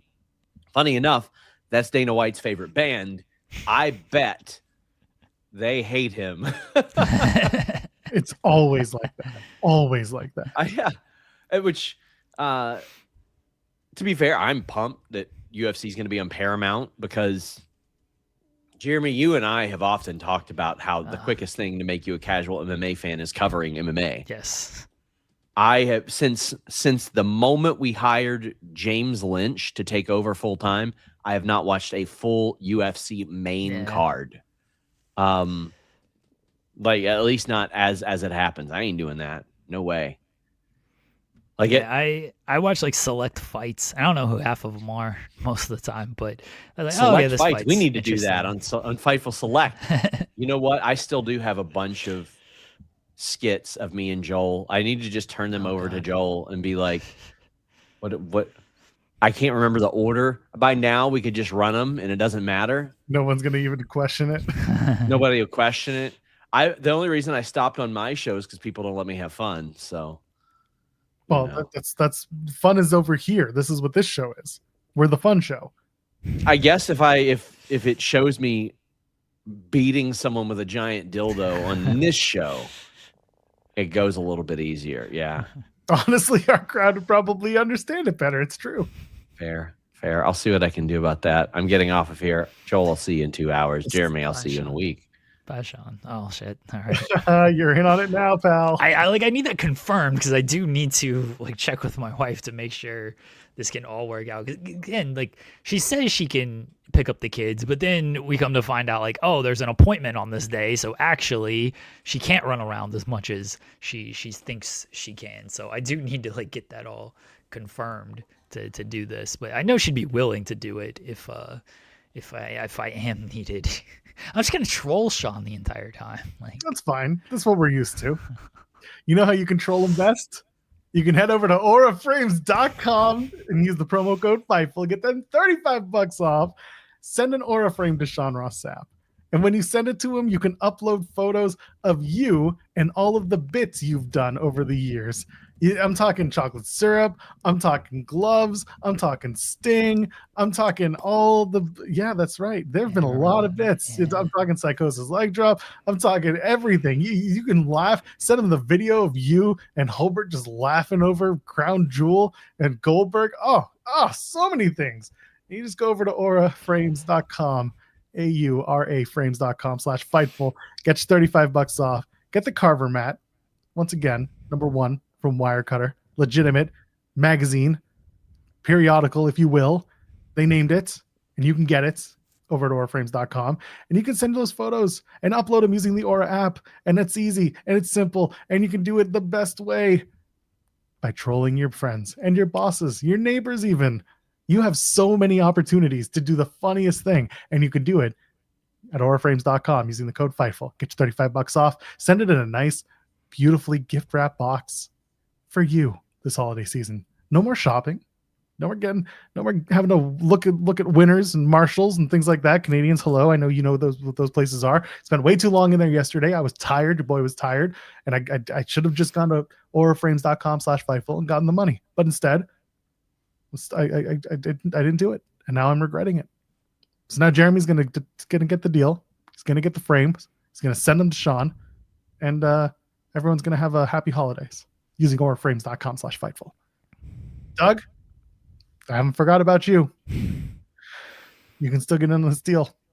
One of these days, Doug, you're gonna come back, baby. Come back. We've said it again. You're going to use that deal, and you will get your frames. I know it's the holidays, Doug. I know. Come back. We had our squabbles, but if you use that promo code, I will be forever thankful. Auraframes.com/FIGHTFUL. Get it. Clearance Racket Winners is pretty good. I do admit. Yeah. It's a good stuff. Pile Driver Finisher is going to send me pictures of empty seats at AEW shows. You can do it. You can do it. They're everywhere, these Aura frames. Let me tell you. They have been everywhere. Capital E, everywhere. they look very nice. They do. Yeah. I mean, I've seen Sean promote them. I've seen, like the online reads and stuff. They look very nice. Yeah, honestly, like even if you're not super serious about it, or you're not looking for You a should frame, be. you should be. First of all, you should be always serious 100% of the time, especially if you're watching the main channel. But if you go and actually check out the Aura Frames website, like they do have a lot of really nice looking stuff. Yeah. So if nothing else, like at least it gives you something to look at. Maybe you're not in a position to buy right now, but who knows what tomorrow will bring. Maybe you can hint somebody. I'm looking for something. I need an Aura frame. Guy on the website told me to. The guy with the moving pictures on the morning show, he told me that how many old people are watching this show? First of all, if you're using this platform, you probably know how to use a website, buy things online. Maybe. Oh yeah, this is it. It's Aura frames. That's what I need. I need Titus O'Neil doing an Aura Frames read. How much for a Titus O'Neil cameo? Is he on Cameo yet? If he is, I know the business thing costs more, but we can figure out a way. No, he doesn't. He does not on Cameo. That would have been too. Oh, I gotta get the cameo from Dijak to bury Louis. Right. I've done that. That's my fault. That's my fault, Louis. I apologize. Been too inundated in NBA Cup, very prestigious NBA Cup. So I'll get on that. Get an Aura frame and send it to Scott D'Amore with pictures of me and say your son is waiting. Call him. That doesn't seem good. Well, people need to know. Scott is my dad, allegedly. Mm. Saw him at an AEW show. I feel like that could lead to some issues. If Giselle knows who I am. We'll be fine. we've had Giselle on the show. Yeah. We have had Giselle on the show a couple times. I've interviewed her solo in person. So there you go. It was a very fun ask where she's just like, "You're not going to ask me gotcha questions, are you?" I was like, "What the fuck?" I remember that. Yeah. I was like, "Here are my questions." Yeah. She's like, "Oh, these are great." I'm like, "Yes, they are. Thank you." No, we're not gotcha people, I promise. And I fully understand why. It's always the women that I interview are always like, "Can I see the questions?" And I'm like, "Yeah, absolutely." Like, but again, I understand why. It's just funny to me every time. It's inevitable, and I was like, "All right, here you go, no problem." Oh, that'd be good. Scott created Maple Leaf, but Maple left Joel. It's true. They just don't come back. Do you have anything else to add on the Cena inauthentic conversation? He's gonna lose on Saturday. I hope he gets stretchered out. But I hope while he's being stretchered out, he's got a microphone and he's just running through the last year of his career, talking about how great he is, and how authentic he is, and how he made CM Punk, or how CM Punk made him cry. Now Gunter's gonna do the same. Like I was saying, like, if he's inauthentic to you, fine. That's your opinion of him. I don't know him. I don't know what he's actually like. I struggle with, am I being inauthentic? Do people think I'm inauthentic? Because, I would like to be viewed as a nice person and a kind person, and I'd like people to think that about me. I'm like, is that me? Am I really this nice of a person? It's just, I don't know. I can only judge based on the interviews, and some of the interviews, do I wish there was more material and meat there? Yes, 100%. He says a lot without saying anything, and okay, maybe that's just who he is. I mean, I watch Total Divas. Like, this is kind of who he is sometimes. He's always been like this, from what I've seen. Also incredibly curated. Oh, like, sure. I don't know. Like, your opinion of John Cena is your opinion of John Cena. I'm not gonna comment on a guy's his being for someone who I truly do not know. Why don't you know him? If the interviews aren't for you, then fine. The interviews aren't for you. Again, I get it. You think you know him? Nah, I don't like him. He is also inauthentic. But I do like Copeland as like a person. I hope people never misconstrue that. Like, every interview I've listened to him. What's that? I'm gonna bury you to him. That's fine. Like, I don't have any issue with him as a person. He's never done anything to where, like, oh, this guy kind of sucks. I don't like him as a television character. That's it. Fair. I feel like we'd get along fine. We just talk hockey and everything. It'd be great. Yeah. Well, you know what? The only president that I want to see show up on Saturday is Carlos the president. He'll be there anyway. He will. No, the only president we need to see is the New Japan Pro Wrestling president, Hiroshi Tanahashi. I'd roll if he showed up to see his last match. He shows up, he watches Gunther beat the shit out of him, and then he gets a microphone and he says, "This is why you didn't get my retirement match, bitch." And then Okada comes out, and Okada's just like, "Bitch is my thing." And then that's actually the build to Wrestle Kingdom, because that's John Cena giving back to the business. John Cena gets beat, and then we promote a New Japan show on a WWE platform, and Tony Khan is just completely confused, maybe crying in the corner. Who knows? I don't know. Carlos Silva's already in a chair somewhere crying, so it's fine. But yeah, Tanahashi just showing up. That's the only president that needs to show up this week on television. I'm reading the top 40 best rap songs of 2025. Seems bad. I don't know any of these people or songs. Yep, it sounds about right.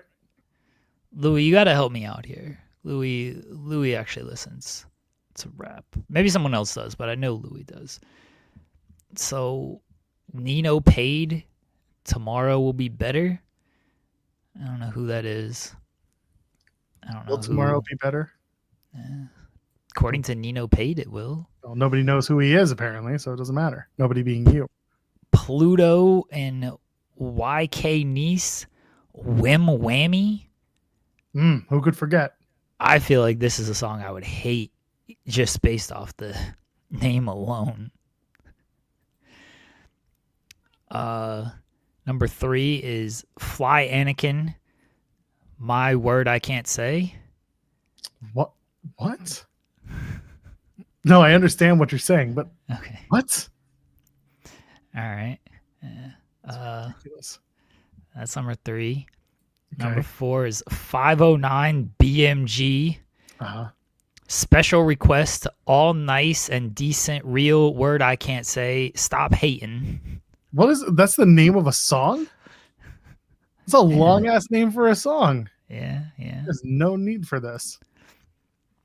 Number 5 is David, mating call. I've heard of this guy. Yeah, isn't he the guy who Yeah. lost his girlfriend who was also underage? Yeah. He's a murderer, I believe. Yeah, that's okay. Well, it's great to know that he's still allowed to have, a career in music. Yes, he's number 5 on here. Number 5, Yeah, number 5, top rap song of the year. brother. What the?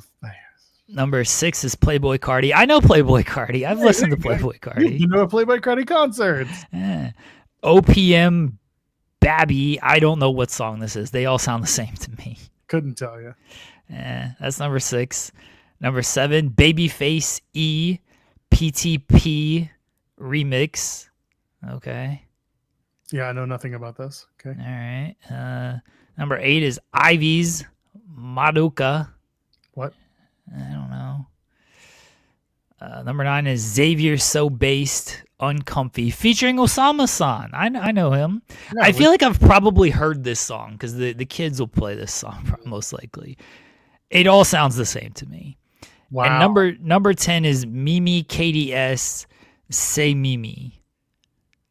Sure. I only know 2 of those artists. One is because he's a terrible person, and the other is Playboy Cardi, who also might not be the best person in the world. Where the fuck is Clips?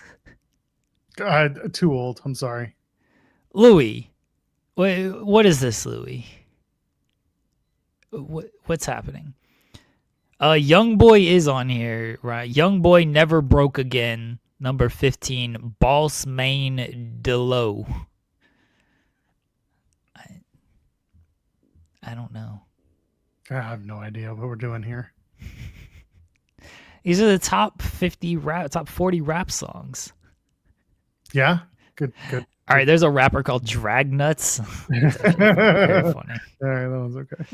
That is actually very funny. There's no clips. What publication published this? This is Pitchfork. Pitchfork. Well, it's good. Yeah, I don't think they like real rap though. I don't think they like music. I just think they like making lists that get people saying, "Oh, this list sucks. Let's engage with it and interact." Because anger is engagement. Yeah, I don't think they like real rap because I saw people were saying that Dijon. I don't know who Dijon is. That's a type of mustard. Yes, but he's some rapper, and he praised Eminem. And people are like, "Oh, Pitchfork's super mad that he praised Eminem." So I might have to listen to some Dijon if he follows Eminem. All right then. I don't know. Oh, they gave Addison Rae's album an 8. Again, subjective art form, and they're just trying to get people angry so that What they did they give give content. Clips? What did they give Clips? Somebody said they gave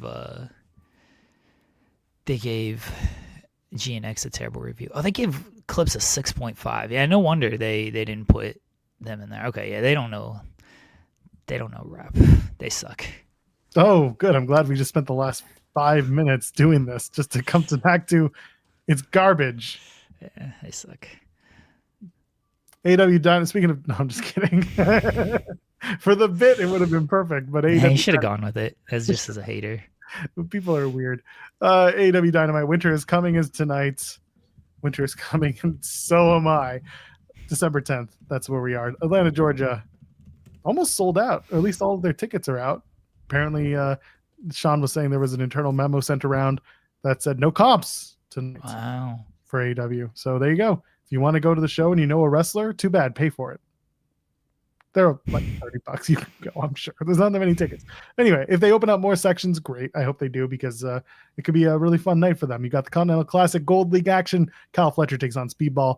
Mike Bailey, one of my favorites. Everybody knows. Everybody's saying it. The Canadians are saying it. The Quebecers are saying it. Not the tag team, but anyway. If you want to watch the Gold League, Jeremy's favorite is in action. Jungle Jack Perry gets to make his debut. He's facing Kazuchika Okada. Jack Perry needs to beat Okada I agree. to avenge for last week when he got kicked in the dick. I forget who kicked who in the dick, but one of them kicked each other in the dick. I think Okada kicked Perry in the dick. Yeah, I think Okada kicked him, and then Jack Perry bit his finger. Well, there you go. Then we need to get some dick kicking action going on with Jungle Jack Perry. Jack Perry should win. Should snare trap him. Ooh, snare trap. That should be the pin. That should be the finish. Tornado tag match. Swerve and Hangman.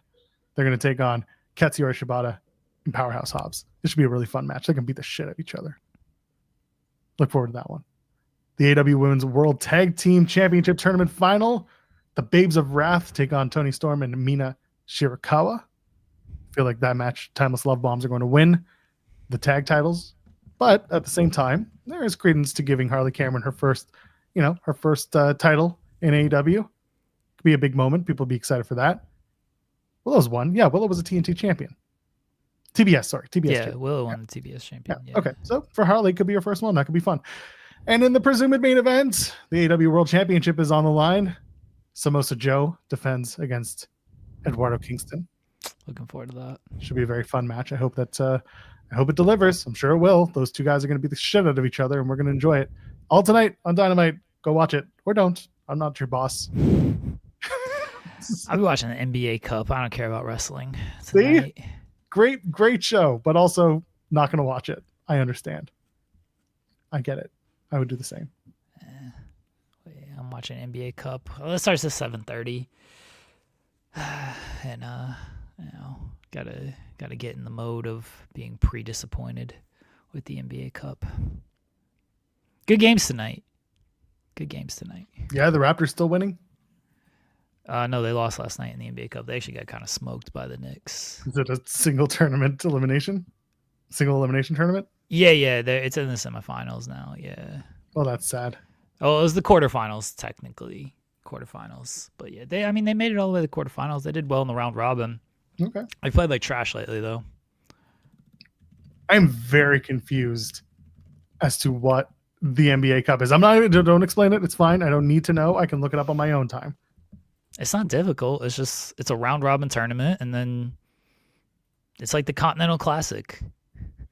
Honestly, that's a very apt comparison. Is that it's like the Continental Classic. It's a round robin tournament, and then the top teams face each other, and then it's a final, and the winner gets a participation trophy that doesn't actually mean anything. Wow.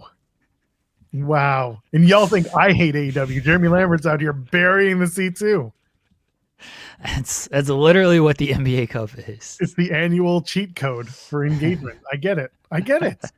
And they just book it strong and hope for the best. And everyone's just like, we're going to work for it. All right. Okay. They did book it strong this year. They got the Knicks in there. Miami and Orlando was the other game, which okay. They got OKC. They got the Lakers. So they got two big markets, New York and LA, and they got the defending champions. So yeah, they booked it pretty strong this year. Yeah, it's booked strongly, and it just makes perfect sense because it is that time of year for the NBA. They're trying to get their numbers up going into the holiday season. It's great. Yeah, what's the story? We just explained the story. The best teams going at it for the cup. Yeah. No one It's cares about 5-star matches. No, nobody does. Don't pay attention to the internet. I promise you. Tag team wrestlers aren't complaining about it on the internet. Don't worry. They're not Man. arguing about it. It's okay. No, it's not happening. Just ignore it. Just don't look. It's fine. People who just want to argue on the internet are going to argue on the internet. Just like Pitchfork and Rap, people just want to get their engagement off. Leave it alone. Does he not? No, he doesn't have a match tonight. He doesn't. Dax, no. No, there's nothing for them to plan for. So he's probably just sitting back there, just being like, I'm going to get my They got a match on Collision, right? They're facing Bang Banging on Collision, right? Collision's in Cardiff. So he's not wrestling on the show. He might have Nah. a backstage. Right. You know they're about to do some Hardy spots in that match. I'm going to laugh. I hope they do a Whisper in the Wind. So do I. He's going to start doing side effects. He's going to start spray painting fucking tables. No, what's the poetry in motion? That's what I'm trying to think of, where he jumps off the back and does the poetry in motion. That's what they're going to do. I'm so excited for this. It's Dax Hardy out here. Oh, yeah. Cash is going to paint his face. Oh, that would be very funny. You know who would do it? Stokely would do it. He would be the most like petty of the whole bunch. Yeah. I'm all about it. That'd be great. Anyway, that's why you got to watch Dynamite tonight. Or honestly, that's why you got to watch Collision on Saturday from Cardiff. You might see some FT Hardys, some hard FTR. I feel like that's another ad read for a different product. Anyway, anything left to talk about? I guess we gotta clear up the rest of the show. Oh yeah, we skipped over a lot today. What was your moment of Tuesday, Joel? Javon and Obafemi had a fantastic match. I know it didn't end the best way, but they gave you a clean finish, and the match is worth going back to watch. Very, very solid. Mine is Thea Hale winning the NXT Women's North American Championship, because that is a real thing that happened. I watched the champion tap out, and I watched Thea Hale win the match and be the champion. I agree with that. Results of our poll question on the day. What was your favorite John Cena promo during the retirement tour? The Logan Paul takedown at 8%. The first heel promo at 20%. The face turn promo at 22%. And the fake pipe bomb at 50%. Hi, Matt Cardona. Oh man, was the first heel promo was the Belgian kid, right? Yeah. All right, the rest of it didn't matter. It was a You People promo, but he made fun of a child, so that worked. And then he apologized to the child like a coward. Yeah. Never. I did think that part of his interview was very stupid. Of like, oh, I apologized for going into business for myself for the AJ Styles promo. He's not that dick. Like, dude, what are you apologizing for? It's so dumb. Stupid. So stupid. Anyway. You're John Cena. They should be thankful that you even showed up to this bullshit. Why do you hate John Cena, Joel? Because it's a short. I mean, I can be. No, just it's never give up, but it's actually never apologize. You hate John Cena. Well, I have other favorites. Eventually, all your favorites come around and you just don't like them anymore. It's just the reality of it. And that's why you just dislike everybody. Actually, yes. Eventually, I get to know them too much, and I'm like, I'm done. Yeah. We've gone far enough. What did we accomplish today, Joel? We learned a lot about authenticity. We learned when it's okay to be a marketer and when it's okay to just tell it like it is. Bad guys wear black. Always. Never forget it. And Matthew Justice is going to be part of the MLW Battle Riot. So go check that out. I think the biggest thing we accomplished today is that accomplishments are subjective, and they only hold value in your life if you believe they hold any type of value in your life, and you should not weigh your accomplishments with what other people may or may not be accomplishing. If you are happy and satisfied with what you are doing, then you should be proud of that, and you should look at that as a great accomplishment for you. Yep. I'm back at 2 p.m. on the main channel. That's unfortunate. It is unfortunate because I got to go eat lunch. My child calls it dinner, or calls lunch dinner and dinner lunch, and now it's got me. Now I don't know what meal I'm supposed to be eating. You should correct him. I do, and then I forget myself. Ugh, I'm running on no sleep again. I'm tired, man. You should do like Pavlov's dog and like smack him every time he calls it the wrong thing, and then he will learn to not call it that anymore.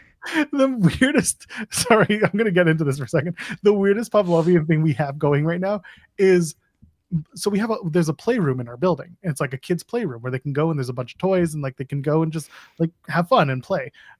Whenever he goes to that playroom, he always, like, we get there and 2 minutes later has to go to the bathroom. Like it's inevitable. I do not know what it is. It's like the little bell with Butters, except it's not an erection. He's got to go use. You like that one? Jimmy had Jimmy. You're right. It's Jimmy.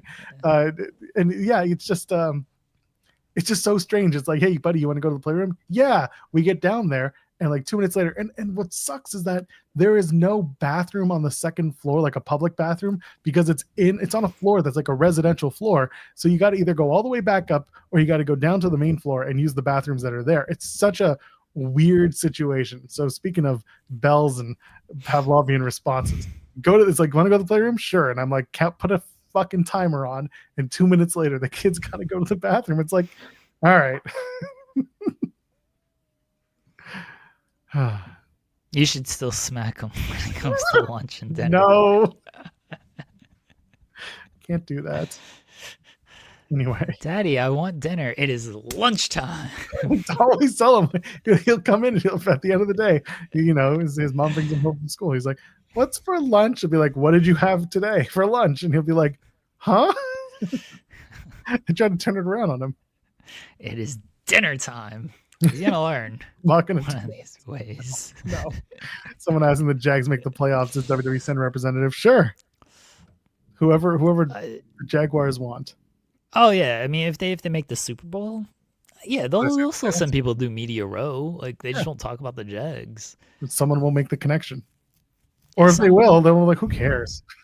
Yeah, I don't think people care that much about this kind of stuff. It was very telling that I listened to a lot of sports talk radio, and I guess in New York it was a big deal, but like for the more kind of worldwide sports talk radio, like the stuff about Scadaboo and that whole fallout, like it didn't hit anywhere outside of New York. Like again, New York, it was a pretty big deal, but I listen to more national sports talk radios and they barely talked about it. It's just like, oh yeah, sure. One show did, Rich and Covino, shout out to them. They fill in for Dan Patrick and I think they're pretty good. So they did talk about it, but other places like didn't really talk about it at all. Well, we'll be talking about plenty tomorrow. I got to figure out how to work in John Cena to tomorrow's headline and thumbnail coming off of AEW. Why aren't you just should AEW raise John Cena's sweater to the rafters? I do think we could do something of like the old John Cena, and since Eddie Kingston wants the old Samoa Joe type of thing. What if I don't know? What if somebody does the 5 moves of doom in the middle of their match? I hope so. I need some type of an excuse because it is going to look very weird where like they're crowning new women's champions, tag team champions, and they're doing a big title match, and they're doing Swerve and Hangman teaming and everything. Like it's kind of a pretty big Winter's Coming show, and we're just going to shoehorn John Cena in there. Hell yeah, as everyone should. You want that SEO? Come on, Tony. You want that SEO? That's what you got to do. Yeah. AEW has invisible wrestler in the ring for the entirety of the show. Who was it? It was John Cena. And technically, yes. Like John Cena is on the show. He's got to remember they did the commercials, like the cut-ins, and people were like, "Oh, John Cena's on Dynamite," because they did like the cut-in card. Peacemaker.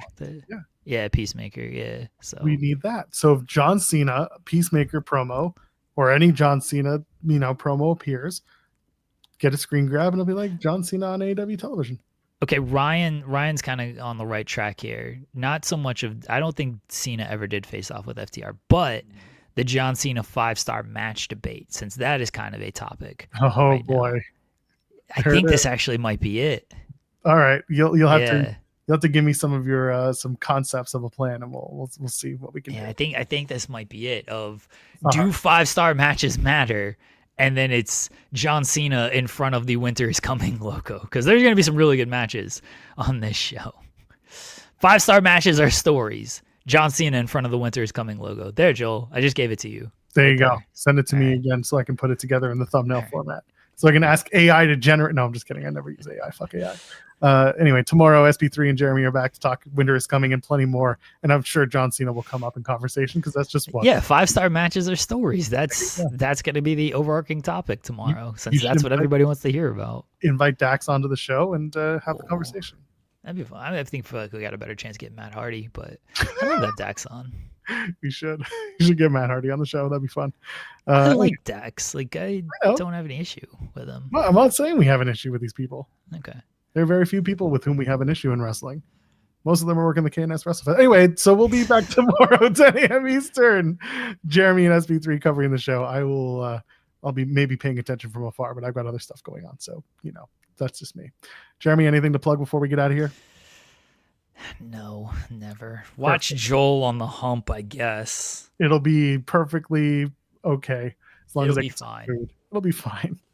Try not to use that one too much. Anyway, for Jeremy Lambert, you know who I am, you know who he is. Leave a thumbs up on the way out, ladies and gentlemen. Friends beyond the binary. We'll see you in the next one. Cheers.